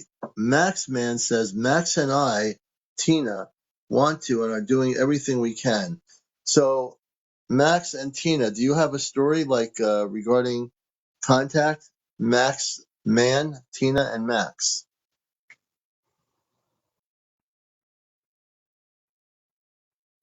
Christina Lantham. So, we'll explain to you why people from other planets would come to Earth. Because many of us are not really from here. We're born here, but they've been here for billions of years coming to the planet Earth. And it's a real honest question, Christina, so I appreciate it. So, Christina, the reason why they would come to Earth is because they've been here billions of years ago. There have been many civilizations on Earth that have had contact with space people for many different decades. And we're going back way before you and I even existed that these contacts have happened. So they're here now. The reason why they're coming back now, it's time. It's time for contact. It's time for people to realize that you're not alone in the universe. You never were alone in the universe. And that we have space family, meaning men and women from other planetary systems of peace. They're coming here to assist us into what is called the Golden Age. And the Golden Age is an age where we all live in peace. There's no wars going on. We're not dealing with a whole bunch of shopping malls, and everything will totally change on our planet. Everything. Everything that you perceive in your life, what you were taught in your life to believe, will be meaningless. It was meaningful for the time it existed. Everything is meaningful for the time it exists. But when the new things happen, which is contact, it will change your perception of reality 10 times over.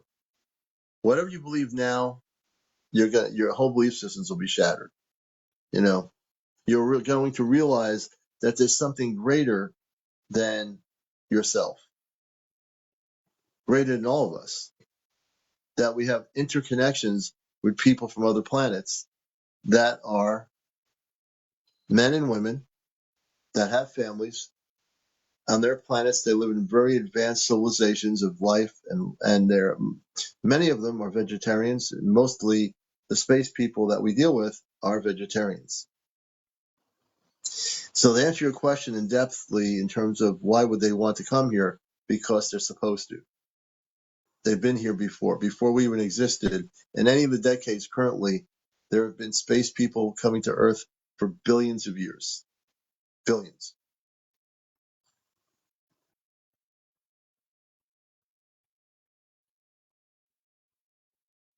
I'm going to bring Max Mann up here and Tina. Oh, Max Mann and Tina.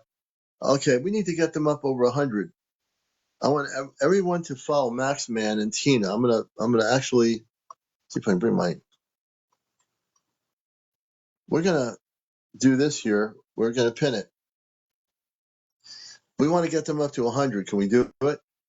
I want to see if at 100 followers, Max Mann and Tina can come on live. So everybody follow Max Mann. I pinned a comment. Max Mann, they've had a few contacts. Things happen. Let's bring them up. Let's get them over 100. We'll get them up on audio. We can do this real easy, very quickly.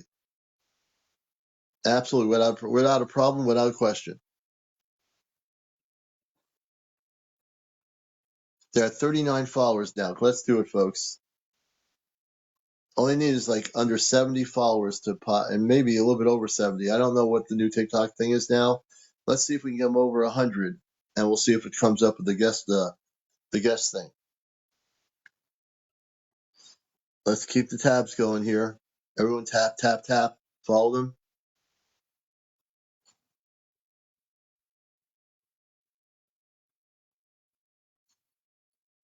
Are we able to request the ET to show their ships in the skies at night? Yes. Day is a very good question. I would suggest, Days, that you get the C5 app. It's called the C5 app. It's a Dr. Stephen Greer's app. Download it on Apple, or if you have an Android phone, you can download it. It's like $9.99. Read the information on it. There's protocols. There's things you can do, and you can learn how to vector in this peaceful space beings to show their ships at night. It's called the C5 Thank you for the music play. So Days, I think that'll help you a great deal in having that kind of contact. I think you'll be able to do it. It's called the C5 app. It's on Apple, and it's also on Google Play. There are 52 already. Let's see if we can get them higher. We need to get them up a little bit higher.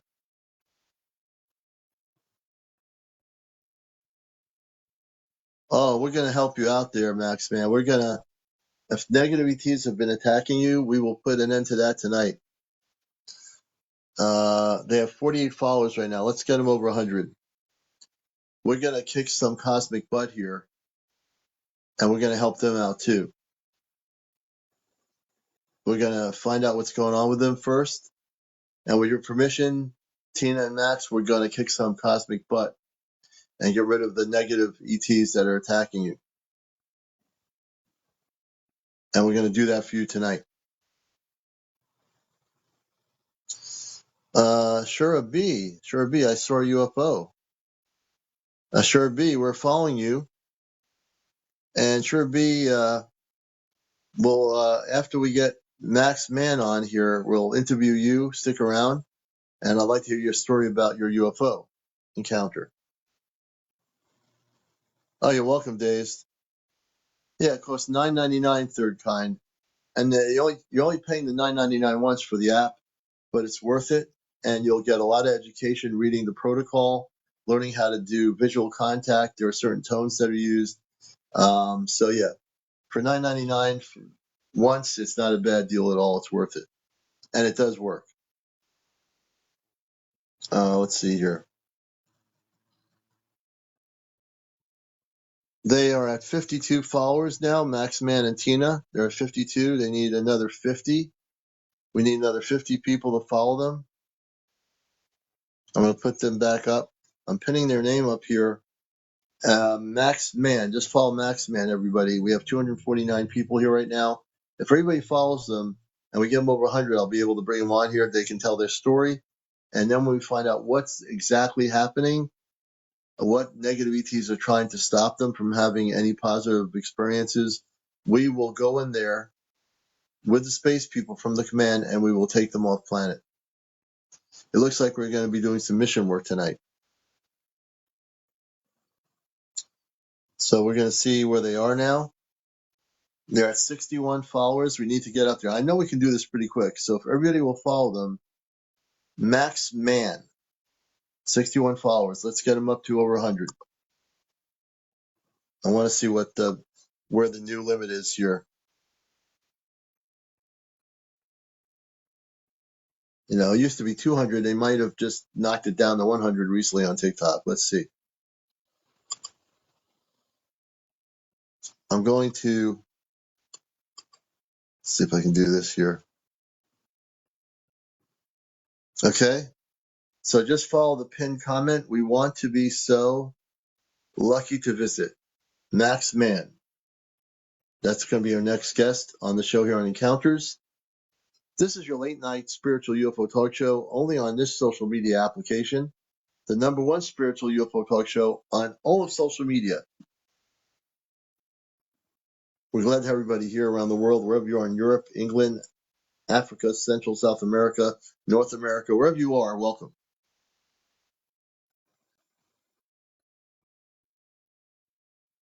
Let me see where they are now. They're at 65. Come on, folks. You mean to tell me only a few people followed them since the last time they had 61? Everyone tap on to Max Man's and press the follow button. We want to get them on as an interview. We're going to help them out tonight, and we're going to get rid of all that negative ET stuff. Yep. And Third Kind has a question, and I think you had a question earlier.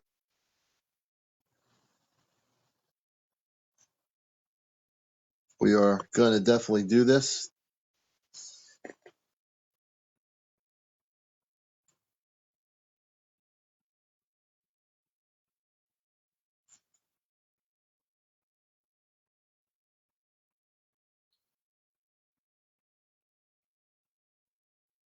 And we're going to try to get them up to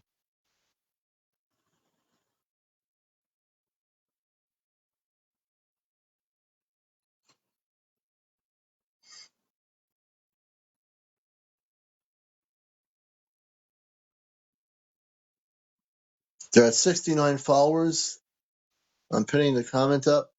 And they're saying right off the bat, see, we need all the love. You guys are great. And my audience is really good about helping people here. I have the best audience on social media.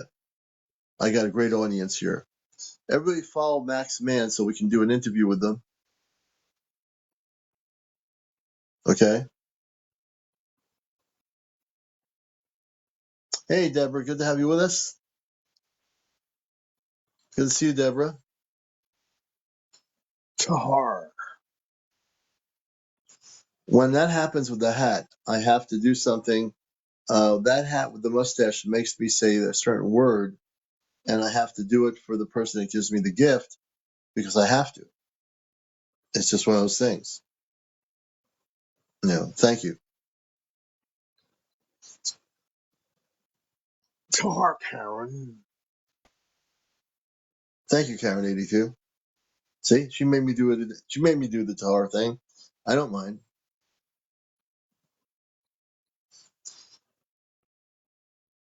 Jackie F. Tahar, you. You see? Thank you for the Toyota. Thank you for the roses. We appreciate that. And Sharon, thank you for Taharing me.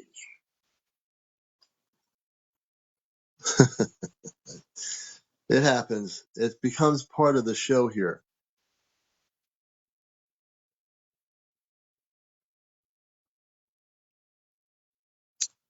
JPEG says encounter with the Anunnaki or Palladians.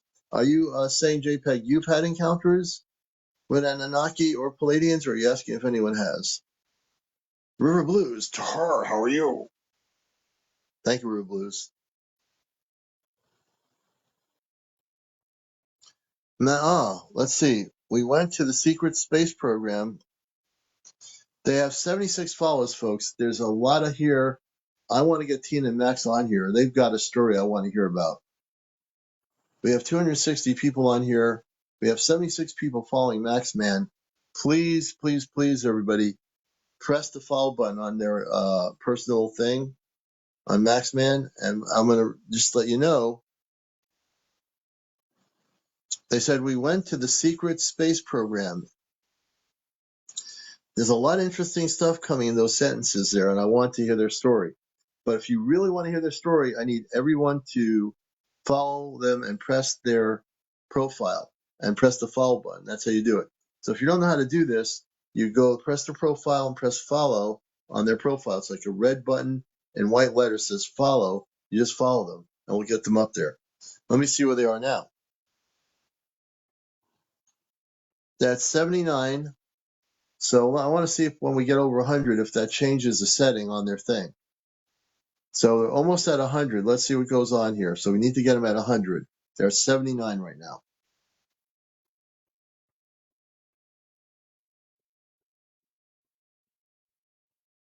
Mm-hmm.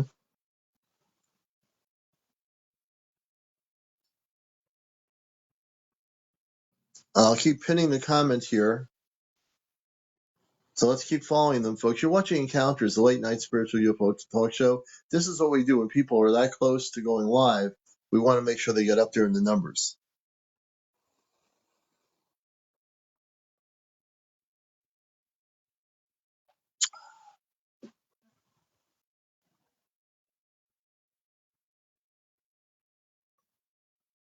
They're at 81 followers. We're almost at 100. I want to see. We might have to go higher than 100. I want to see what the max is before they can go live with us. So let's see if we can make it up there, folks. Welcome to Encounters. You're just coming on your TikTok application. You're watching Encounters, the late night spiritual UFO talk show. I'm your host, CmdrAleon, and everyone out there around the world, it's good to have you with us. They have 81 followers. Oh, let's do it, folks. It shows 81 followers. They need to go over 100. We're so close. I want to see if over 100 followers gets Max Man the ability to go live with us on audio.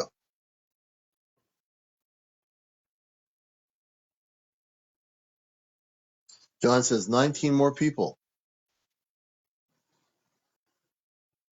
19 more.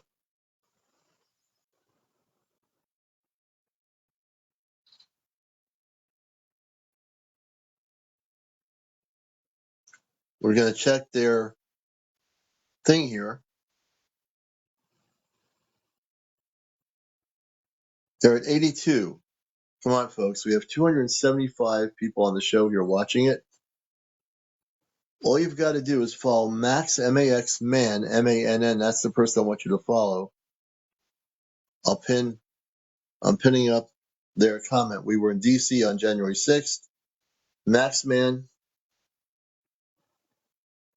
And again, this show is strictly about the cosmic, galactic stuff. There's no politics on this show. We don't talk about politics. We will stay away from all things political. There's other places for that. We don't talk about religion. The only thing I do is here to bust the matrix about all the religions, belief systems. We talk about the galactic cosmic area consistently. Everything from visitations with star people, mermaids or merpeople, fairies, Sasquatch, all those things we get into here. But we keep all the 3D stuff out, all the political stuff, religious people. We'll throw them in another boat somewhere because this is not a show for that. So let me see where Max Man is right now. They're at 91 followers. I want to see at 100 if they could go live. It used to be 200.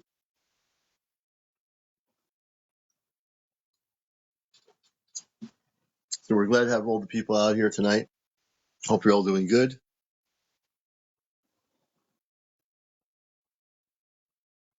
Yeah, we don't do politics on the show. That's absolutely right.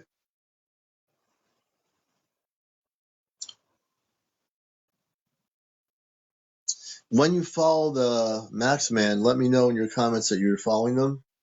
So I want to see someone say, yes, we are following. Everybody follow them. They need 10 more followers, and we're going to see if that gets them to go on live.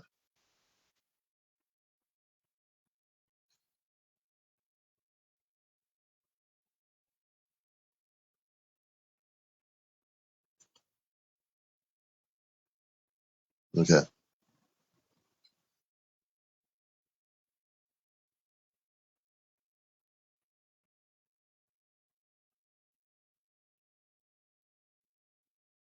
I'm just looking at the comments here, folks.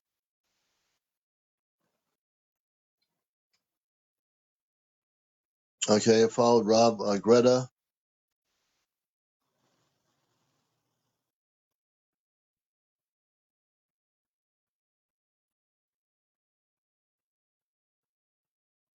Okay, they got 92 followers, folks. We're getting real close to seeing if I can get them on here live.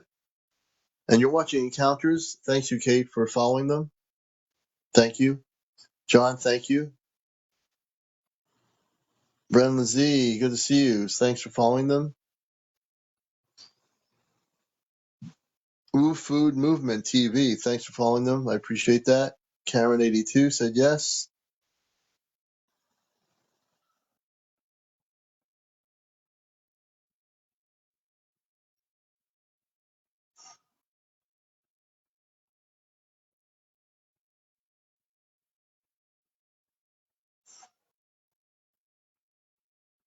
Nope, let's see here.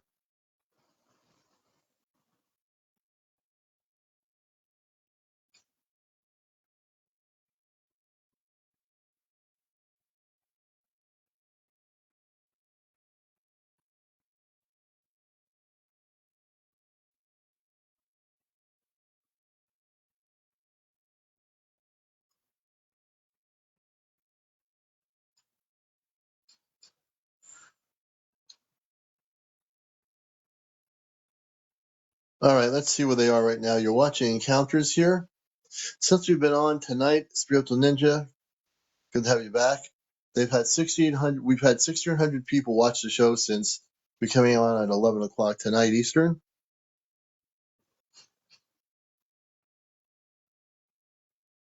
Spiritual Ninja has 88 followers right now. Spiritual Ninja, and everybody follows Spiritual Ninja too, because we want to get them up there. Spiritual Ninja, they have 88 followers. So follow Maxman and Spiritual Ninja. I want to see after we get them over 100 followers on TikTok if they are able to come live. So we're following Max Man, M-A-N-N. Let me see if Max Man. I'll go back to. I have Spiritual Ninja pinned right now. So you're going to follow Spiritual Ninja and Max Man. I will find Max Man again.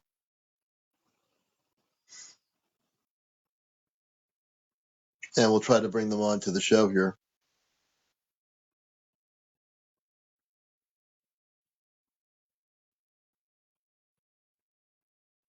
So that's Max Man. We were camping on Jersey. We had the ships moving around at our wish. It was something, it was so neat. They have 93 follows, folks. Everybody follow them. They need only a few more follows to get over 100. I want to see where the new totals are for TikTok to go live right now. And they have some interesting stories to share. 93 followers. We need to get them up. They need 7 more to go over 100. If 7 more people follow them that aren't following Max Man, I want to see if I can get him on here as a guest on the show.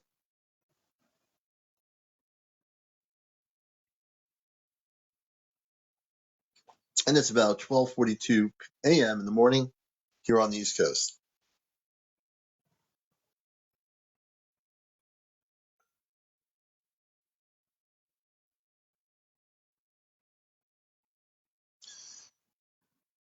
So they need 4 more, Sharon? Okay.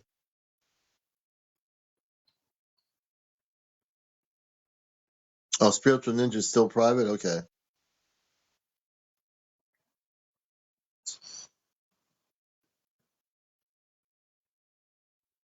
When, let's see here. I think we're close to getting them to where we want them to be.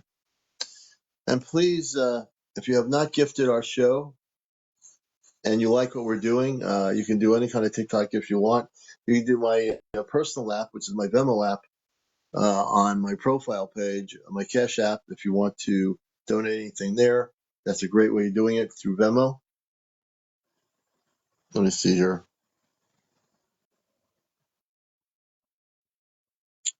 I'm trying to see if they're still here. Let me try to find them here.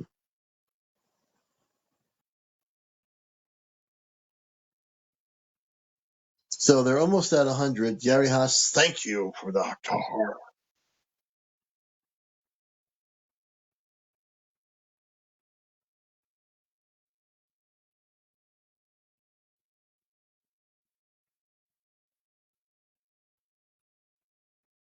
Yeah, John, I read that book many years ago. That was a good book. I remember reading that book many, many moons ago.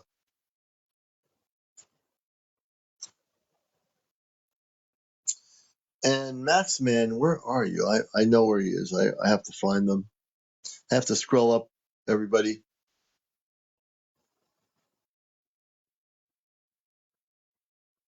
I think Max Man's almost there.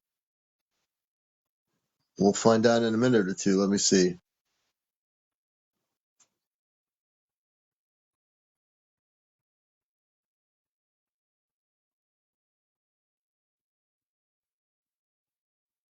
All right, we're going to see if they are near 200. They're at 98 followers, so we need a couple more followers. Because so far I've had 2 guests that had under 130 followers that were able to come on live. So there must be a new total for TikTok or something. So we're at 98 followers for Max Man. Let's see what happens at 100. We are kind of experimenting here. Yep. Okay. It's 100 now. It used to be 200. It's 100. If you have 100 followers and you have a story to tell, I can now bring you on here. So Max Man and Tina, just press the accept button and we'll bring you on right now. I just pressed the thing to invite you as a guest. Go to the multi-guest option and you can come on live. Congratulations. Thank you, everybody, for helping out.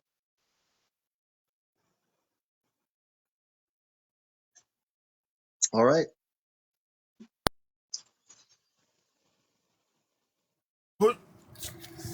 Max Man and Tina, welcome to Encounters.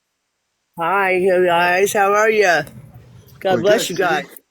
Oh, yeah. We were going to get you on. I've done this with many people in the last year.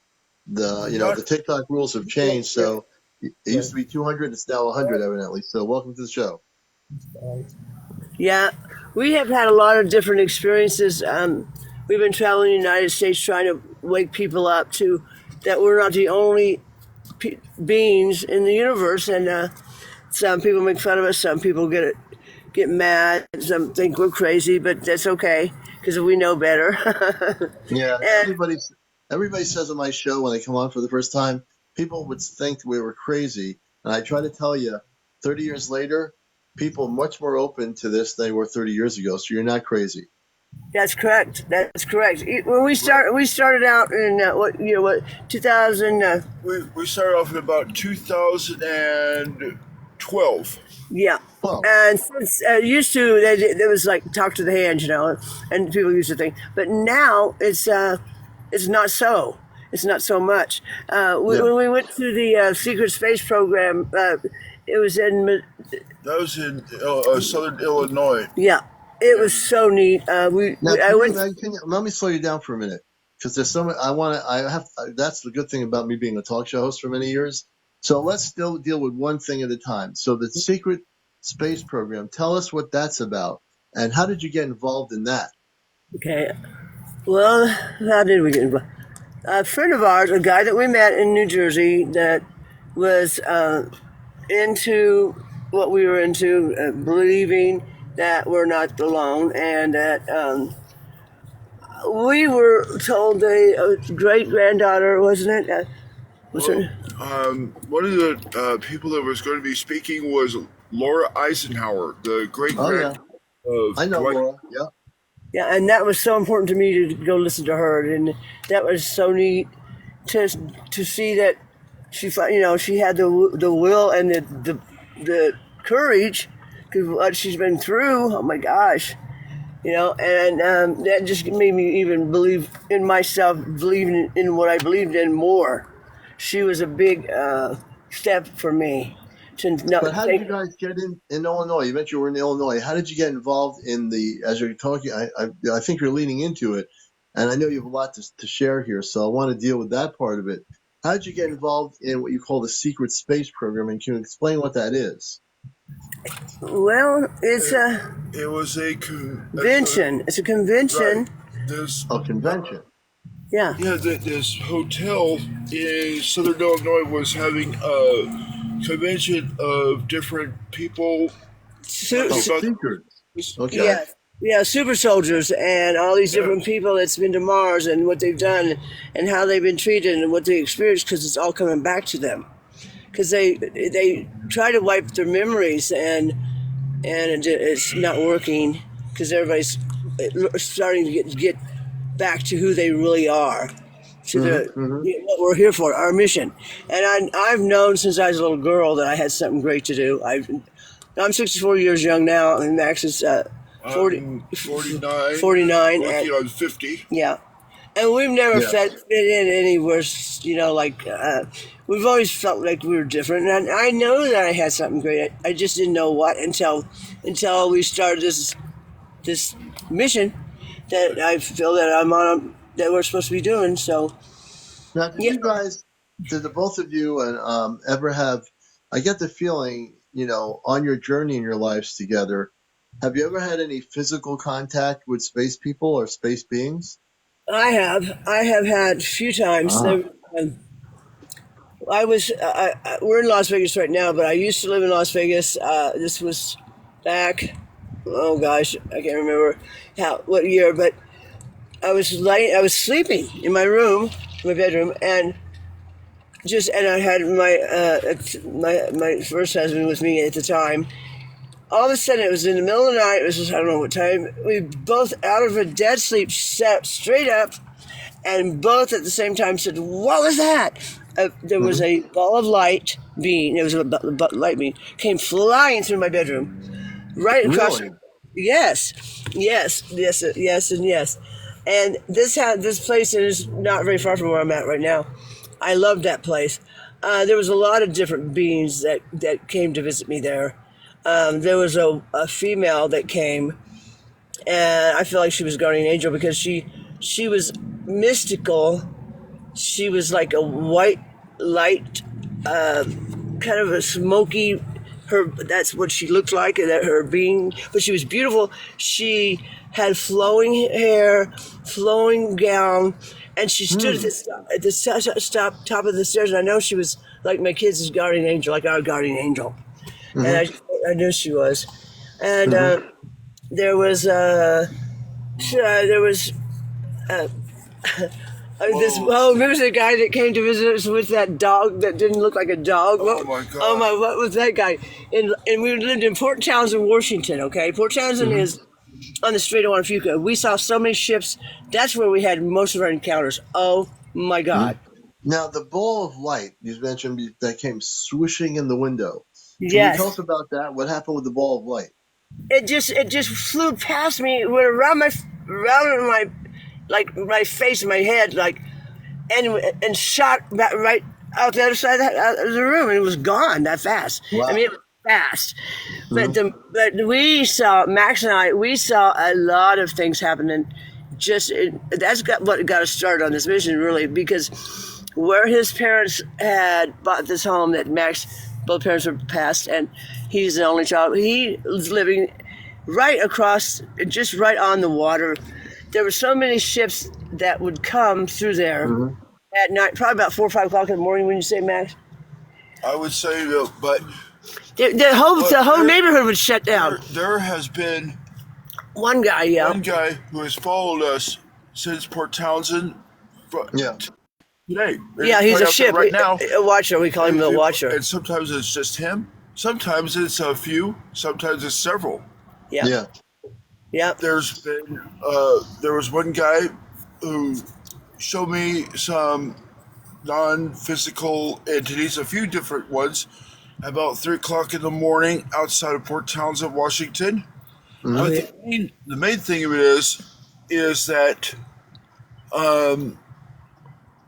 I've been visited by the Lord our Father, Yeah, well, that's not. who is We don't do that. nothing No, yeah. like that people have been told, and He's really a being now. he's an overall omnipresent spirit. Well, let me explain something about Jesus, because this is going to blow your mind. My friend April, and if you knew that you've watched the show a little bit, No, this is our first. We just found you. Just found you. oh, This is great. our- Well, congratulations. Have I Yeah. got news for you? So my friend April, we have family. We have a space family with the I, Ashtar Command, which I work with. I'm not from this planet. I've heard that. You may I've be. heard that. I've heard you Yeah. guys talk. I've heard that. Yes. So she met Jesus on a ship when my parents are on the spaceship. My mother is Luna. My Oh, father is Robar. I have two sisters and a brother. Jesus, people's perception of Jesus on Earth is totally wrong. yep. Jesus happens to be a space being, very beautiful space being that she met. She's spoken to him, I think, met him twice in the last 2 to 3 weeks when she's taken on the ship. That's what Max said. That's what he was saying. And He met him. I've met him, and Yeah, he's very beautiful. He has a sense of humor, and he's way different than Earth-based religions perceive him to be. Exactly. Earth-based religions who talk about Jesus, they got some of it right, but they got most of it wrong in the churches. He's not. They have put him in a box. Yep. that they have, because I've been told by him, and I don't care to refer to it. It's an omnipresent spirit, and I've been told it looks nothing like people's Idea. the classic idea of what people been given and everything. And I've met the Lord, everything, when we've been out on the road. Over us. He's kept us safe. In the form of everybody that has come to see us, and I've been asked by that spirit to keep the faith, to remind others to keep the faith.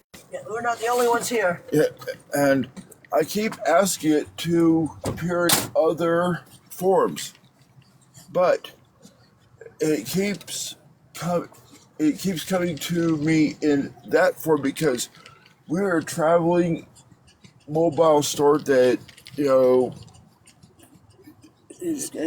sets up, and people come to see us, and we've worked very hard to remind people of their First Amendment right to self-expression and freedom of speech. Yeah. With what they wear, the flag that they can fly. But we don't get into any of the politics. We're very much interested in, that's part of the problem on this earth, is that people that are involved in politics, we don't talk about that. The whole idea is to bust that matrix apart, not to believe in any political parties or anything. Either. We're really not about politics. We're not about politics. No. We're about reminding people to keep the faith, because that's all we're going to have There's more than this here. We know that there's more out there. Anyways, right, that's right. But when you guys, Tina and Max, talk about Jesus, like I said, my friend met Jesus. Jesus is not a spirit. Jesus is a space being, and it's very, very physical. But he, again, understand that when people meet Jesus, he is actually a space being. He actually oversees the Ashtar Command. Well, that's neat. The whole galactic level. He doesn't change his appearance. He always comes as that same person. I've been told he's overall encompassing.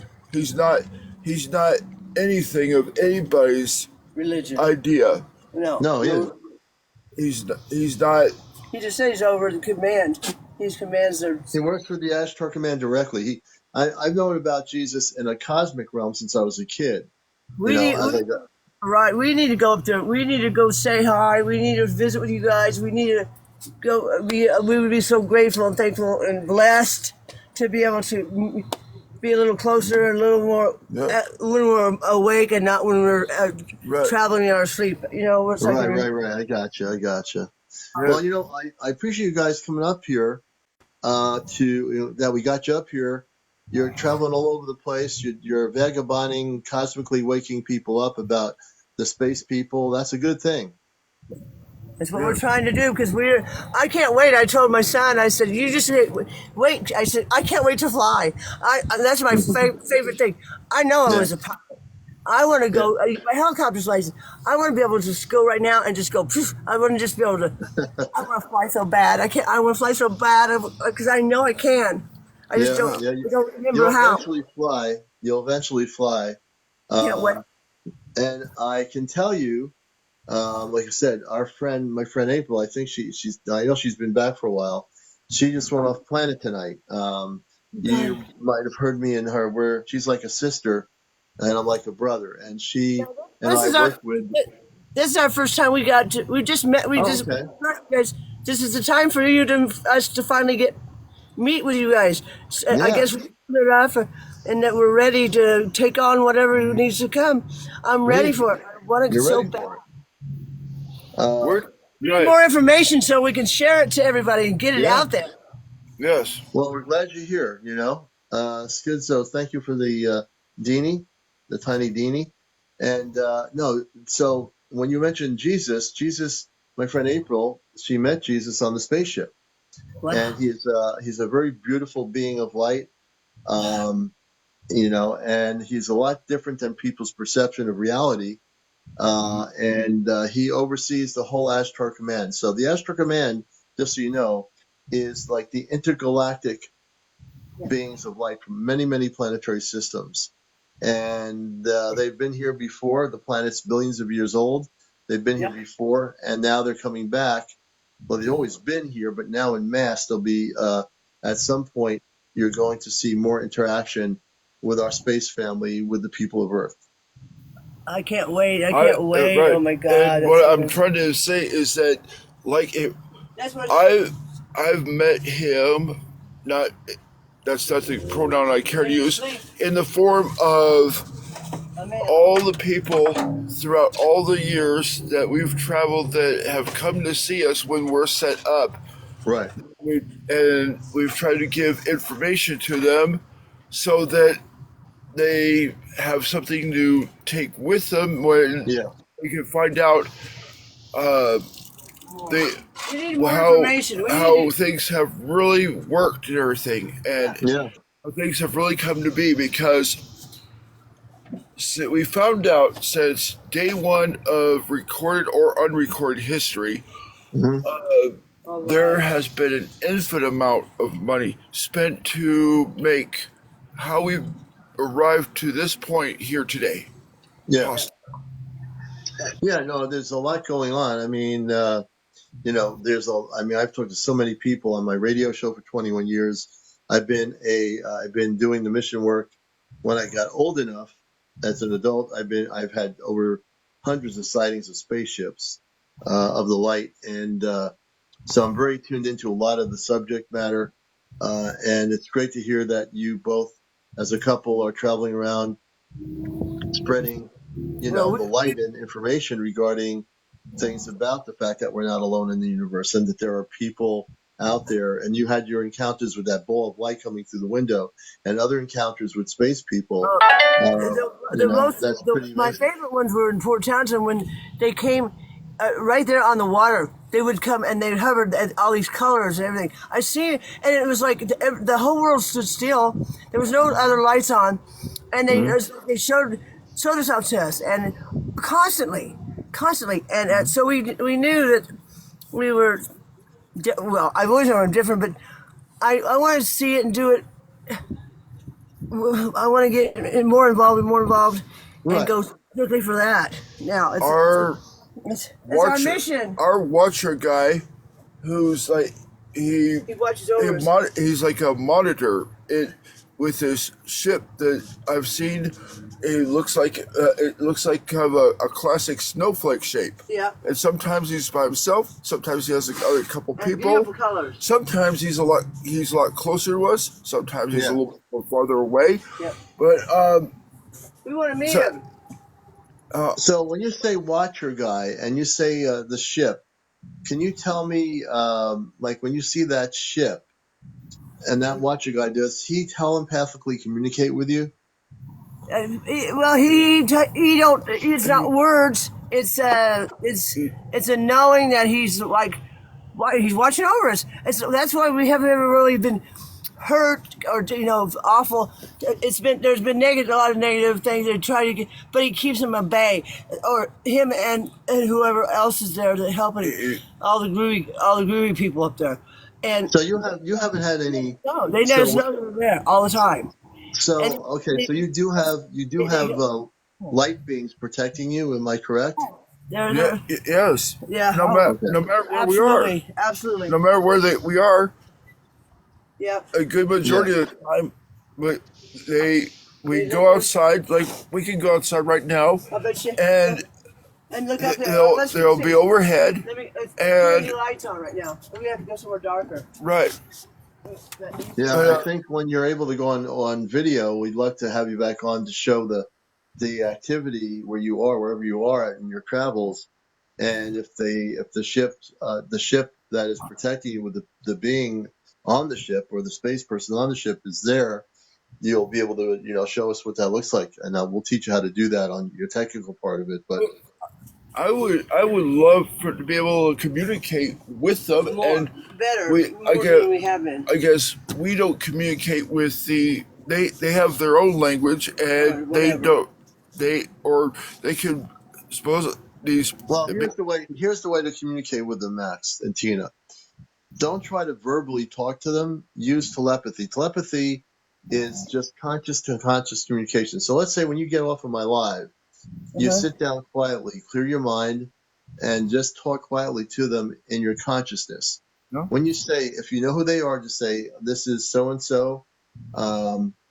I wish to communicate with you more and know more about you," and just do it in your consciousness. And it might take you a week, it might take you a day. And as you're doing that, they will eventually communicate with you telepathically. That's the way they communicate. So use telepathy, and you'll have that communications. I love it. It's all telepathic. If we have to, we'll go to Mount Charleston up here. We'll go anywhere they want to. I've been dreaming of this day. I've been It dreaming might be of Mount this day. Shasta in California. I know, right here in Las Vegas. But, no, yeah. we've been camping about 7 years ago, and there was some crazy stuff we saw there. We've seen a lot of things. It's just it's hard to just tell you all the different ones.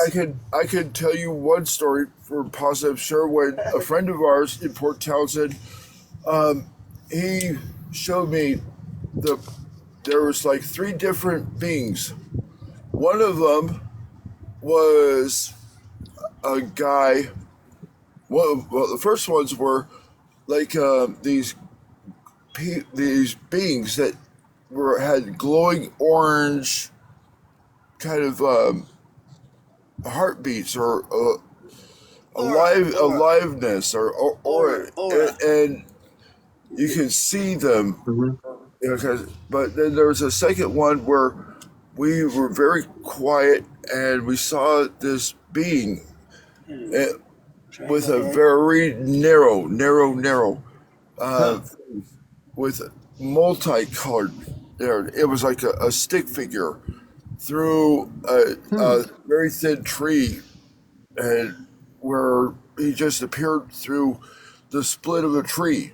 And the third one was um, like a dragon shape that was behind our former motorhome. Huh. All colors, like all like many different colors. And there was a group of flying saucers, not probably the correct term, but um, in kind of the shape of a pan that were directly, and I mean directly, right over his house and everything. Mm-hmm. So there, A and lot of stuff in Port Townsend. That's a groovy place, man. this is like Mhm. every night about 3 o'clock in the morning. Yeah. Yeah. There's all these multi beings. Yeah, Wow. yeah. I'm going to Max and Tina. I'm Yes. I'm going to interview you. I'm going to introduce you to my sister up in northern Vermont, April, and she's the person I work with. We work together with 4 other people, but she is our main person right now in our group, and she has been on off planet over 23 times, I think it is now. Good evening, good morning, April. Hi guys. Good morning, Hi. Tom. How are you? Hi. Good. Oh man, I hear that you're working on the ships right now and stuff. And are you is the med beds coming out soon, or is that a thing for sure? And is it really happening? The med beds? Yeah, they have ships full of med beds. Oh God. But it's not just the med beds because that's not the all round thing that they're going to be using. There's also other medical equipment that they're going to be bringing. But they actually prefer to do natural healing than Right. when they do the med beds. The people that had the 2 or 3 med beds that the government actually does have, they don't even know what they're doing with them. They Yeah. don't know how to run them correctly. Max and I here in Las Vegas, we came across this really great piece of property that I wanted to bring the med beds and do a, do a health and whatever it is that I need to do. It's gorgeous. It's got like how many water? It's got waterfalls and pools, and it has would be about- perfect for that. It has about 10 pools. The main house can house about, they're saying 30 People, people. Like I would love to have three that entire as families. a medical place to do this kind of thing, the natural way. The You know, med beds, and I the don't know how they're going to be doing that, but all I know is that when they bring this equipment up, because they have some of it stored underneath our Earth's surface, that that's it's going to be readily available to everybody, not just specific. Right. That's right. oh God, I can't wait. Oh, I'm so happy. I'm so happy. I'm so happy. I read Ask her if they. You ask her, Max. I Okay, love her. I love Max. I love okay, Max so much. we have a question now about these Pleiadians. That's what I am. That's what I She believe. believes she believes she's Pleiadian. I know I am. I guess I should ask. Oh, what do they look like? Because somehow people always have to have an image so that to be able to They look like me, understand. Max. They look like me. Blonde, light hair, green eyes, and the whole thing, like me. Why is Commander actually has some drawings of that was done by his friend. And she's actually really good, and he's got some imagery of what they look like. If you ask the commander and he's got them available, he can pull them up and show you. That would be What- groovy. Yeah. That would be so groovy. Right, we're asking because for the last 14 years, He's heard me sound. No, I'm playing. there's been a watcher, Yeah, we think it's a playing guy. and it could Could be my be. brother or something. My father, my brother. Let's see. Sometimes he's been by himself. Sometimes he's had a few people. I gotta check on my doggies. Other times there's been a large number of them. Yeah. But no matter where we've been, no matter if we've been traveling, wherever we're at, They show up, don't they? they watch over us, and sometimes sometimes it's been very close up. It And might be sometimes- your space family that's been watching out over you. I'm like 90% sure it's your face. I'm reading your energy, and I believe it's not a watcher. It's your guys' space family that's been looking out for you. I believe it. I Well, believe that. I was telling your Oh, brother. look, there's Oh one. wow, See? Told you. yeah. I was telling your That's brother. me. The only common mistake that people make about the Palladians is that everybody thinks every single one of them are blonde. They are not all blonde. There are some with brown hair too, and they all do not have blue eyes. Some of them have green eyes as well. I have seen both blue and green eyes with them, and they do have some, because the commander himself, I have seen his starseed body in stasis, and his he has actually like a sandy brown hair. And his father has brown hair as well. Yeah. And see, I'm already Here, blood. I don't know if that matters, but this We're picture done. here is an artist rendition. Again, this is only one. As April said, they are different hair Yeah. and everything. But this is what a Palladian woman would look like. Although it's an artistic rendition, it's just to give you an idea. It doesn't mean they're all like that. They're not. But just wanted to show you this as an example. it's just like with the RH negative blood I have. Is that Well, that's why we wish that we could have one of them come and meet us, because we've invited them numerous times. Yeah. So that we're trying to figure out what our next thing is? we're trying to gravitate away from the stereotype, so that we could Be more. tell people Yeah. with more accuracy. Yes, and with confidence. Well, you're already being contacted. That's what the thing is. What you call the watcher, what April was talking about, you're already being contacted, not a watcher. It's probably someone from your space family that's watching over you. Sure it is, but that's just what we say. It's just what we don't. I mean, Right. that's words that aren't not very good. So that's the thing. We need a little training from you guys, obviously, and we need to come up and do some studying with you guys so we get it down good, and so we don't confuse people.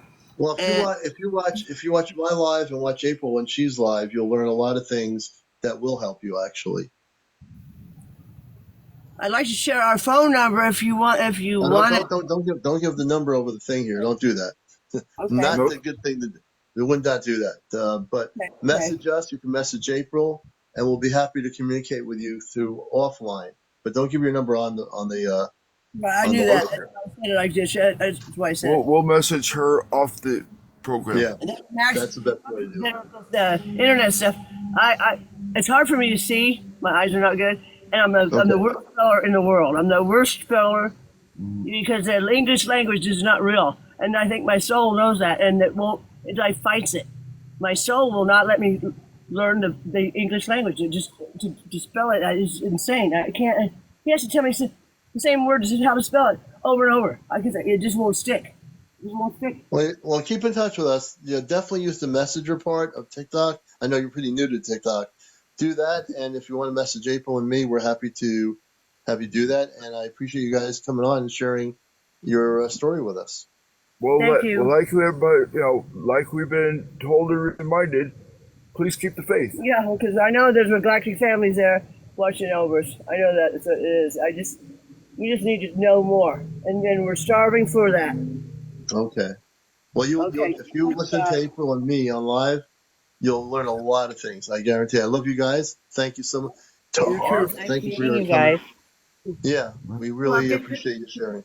Oh, you get shivers. Woo! Yep. Thank God. Me too. God bless. I'm so All glad right, we guys, finally take care. connected. Safe travels. Take care.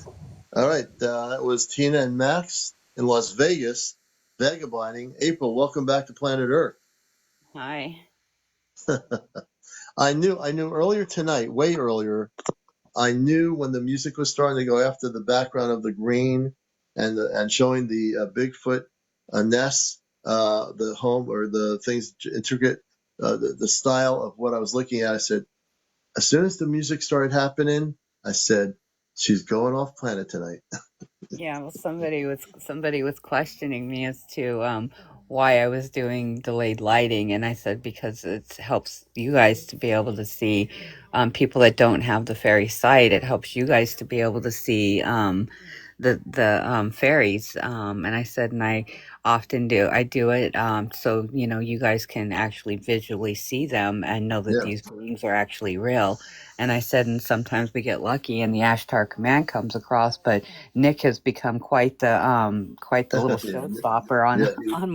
on my lives now, and he has he was reading the comments. He kept pulling my phone away from me and reading the comments while we were doing the music, and the more hearts and stuff he was getting, the more he was dancing. It was kind of funny. Yeah, And then yeah, Gan showed up and was joking around, and he acted like he was eating the top of my head, and he thought that was hysterical. And then he popped back out, and then my dad came in, and yeah, and I was like, he didn't come in till the very end though. right. So I Yeah, didn't think, we were having such fun. We were on for quite a while. yeah, you So are. I thought I was safe. No, You should know by now. You're never safe from going off planet. I You never know, know. I know. So, anything interesting that? Well, it's always interesting. Is there anything that is that's public that you can share with us that's new from being on the ship? I mean, there's certainly your father's bringing you on the ship more often, and it's really Yeah, there's a lot of things now going on. yeah, Really, there's been a lot more because there's been talks about this Bigfoot meeting, and there's been talks because now they not only are having me like they asked me if I would, but and I agreed to it.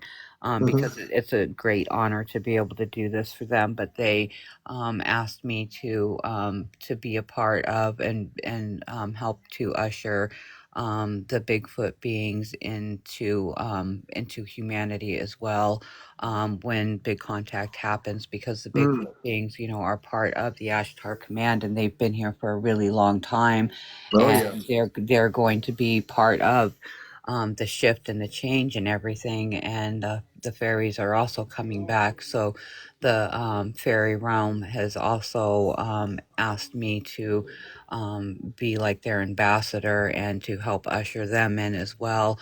So there has been a lot of meetings and a lot of talks as far as the Bigfoots are choosing the people. There's going to be a small handful of people that are going to be helping with this meeting that's going to be off planet, and then after contact happens, they chose me to usher them in as well, along with Mm. with the space beings, like what our Right. group was doing. Right. And so there was like a lot of meetings and stuff happening around that, because I had asked, the only thing that I had asked for is that I was able to choose a small team for each group, hmm because it's a lot for one person to be It's able a to do, and way a I lot. need And you're one support. person. Yeah. Yeah. So they are allowing me to choose two small groups, one for the Bigfoots and one for the fairies. And so that's kind of where we're at right now. They have agreed to this.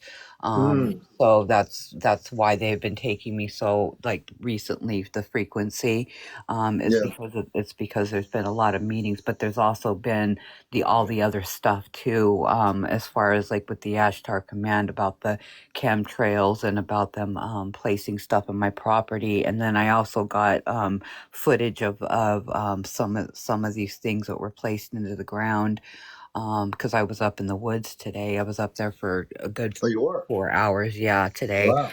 And I met with five Bigfoots that had traveled from a really long ways away to come and meet me. They were going to have um, Pumpkin's family do the meeting between me and this other group because they Hmm. wanted to meet the human that's going to be so they could bring it back to their tribes or to their Oh. clans. And but I was in the woods and they were up there. That's the reason for the five new beds that were up there, the Bigfoot beds, and there was Oh, wow. footprints and And how did they communicate? Telepathically or verbally? they started to do it telepathically, and I told them I knew that they could speak. They didn't have to do that, and Right. I felt more comfortable speaking with them, so they spoke to me. They were very polite, very educated, very well spoken. But if you were to look at them, they really did look very gorilla like. But their faces were so kind, and they had been tracking me for a while in the woods for about 2 hours. I knew that they were there, but because I was up in the woods alone, I got a little freaked out. And I know there was a dog man that has been in my area recently, Hmm. and I thought it was him that has been in my woods, and but it wasn't him. And it was dogmen isn't they're not bad beings. They're not they're not like Yeah. super good, but they're not bad. They're like neutral. Um, Neutral. and they just really don't care to be around humans at all because of the nonsense that the government has done to them. Hmm. So Hmm. they really dislike humans, but they're not going to go out and harm us either. That's not what they're about. Yeah. They just really just want to be left alone. And my woods is so thick and so vast that there's been one that's been staying pretty far up in my woods. So I thought it was him, and so I was like, okay. So out of respect, I was going to turn around and go back down the hill, but I had to sit down for a little bit because I Right. kept having to rest because of my leg. So I was resting and hydrating, and then all of a sudden, this line of five Bigfoot beings, and these guys were massive, massive beings, just came out of the dark part of the woods, and that's why it kind of freaked me out a little bit because they came Yeah. right out of the darkness, because they were Hmm. in the deep part of the woods. Wow. So they came out in a line, and then they walked very slowly as to not scare me. And I looked I recognized the beings, but I didn't know who they were, but I knew what they were. So I just sat there still and I waited for them to approach me, and then they all lined up in front of me. And I could tell by their faces that they were very kind. Their Hmm. eyes said it Hmm. all to me. Yeah. But then they introduced themselves, and then they went on to say that they had been tracking me for a few hours, and they were waiting for a time that they felt that I would be okay with them approaching me.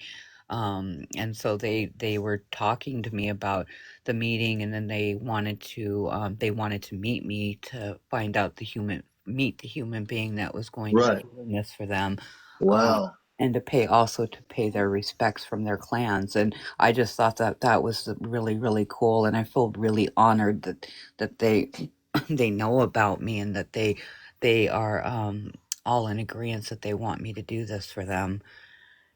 And that's really a big thing that people don't know about. Of all these years of saying about Sasquatch, did they when you spoke to them? Is there a different name of who they are? Do they have a?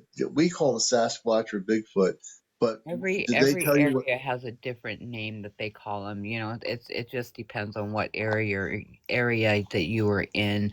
Okay. Sasquatch, Bigfoot, the Yeti, they have all learned to go by those names, like they Okay. call us human.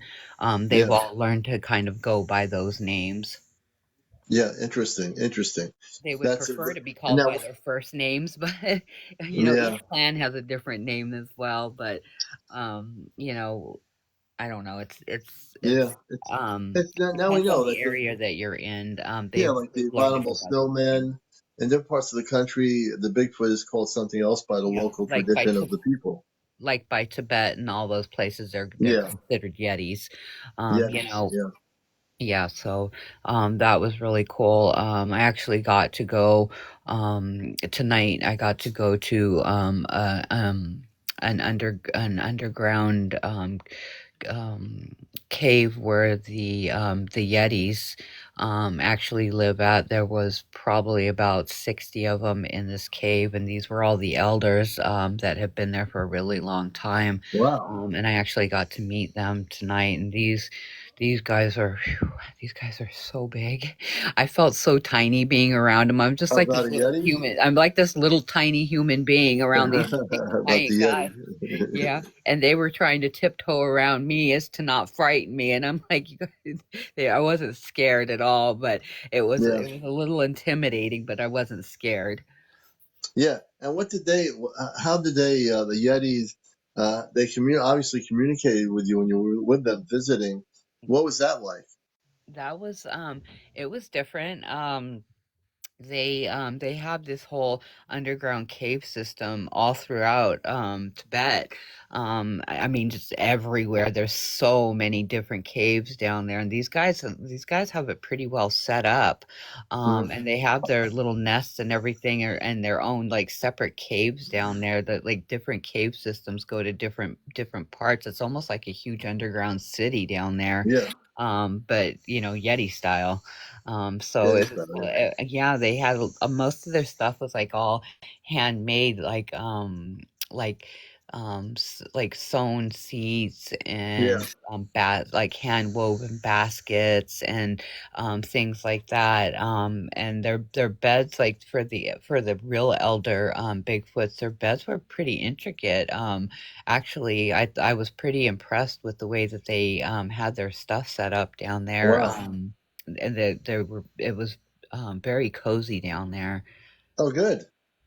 And when you were on the ship, just for people that are watching this, and this is my friend April, we're part of a group of 5 that will eventually be joining her to do our mission work, and we'll be, fully more activated.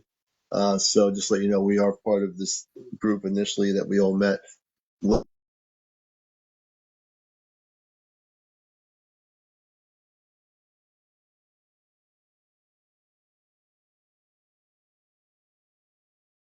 different places you went to.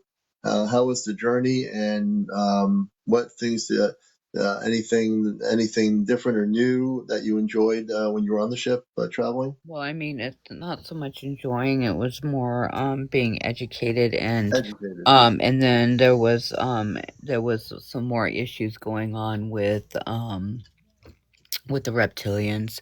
Yeah, There's just a whole like huge thing with these guys.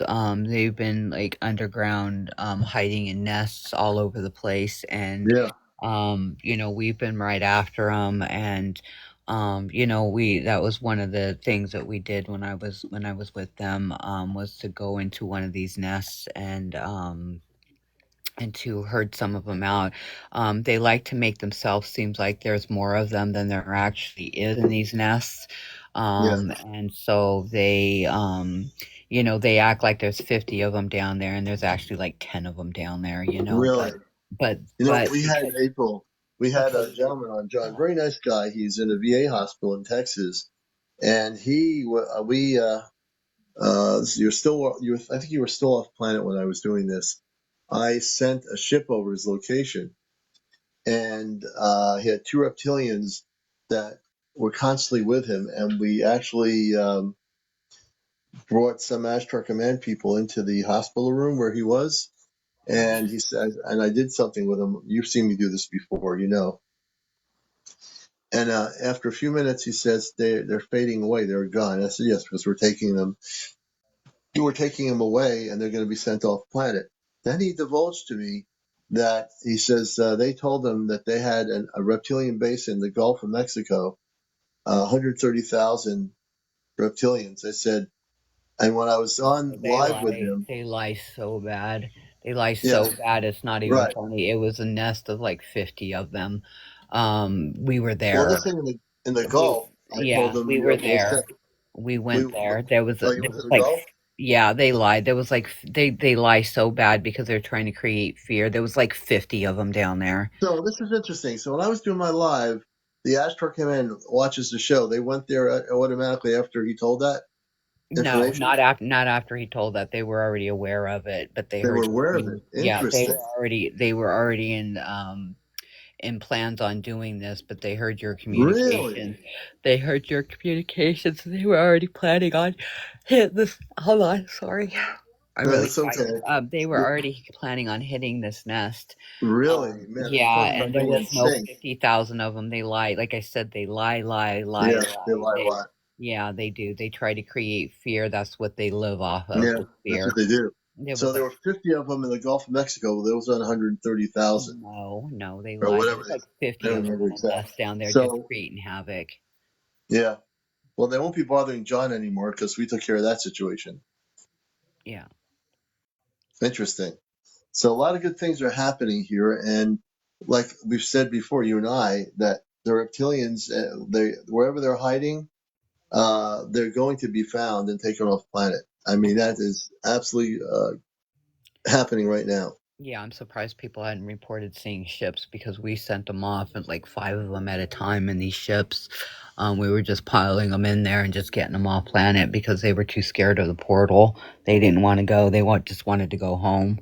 So that's Yeah, where they were sent. And they were escorted off happily by the Ashtar Command. You know, some of these Ashtar Command guards are pretty smug. I'll tell you, they can be a little smuggy.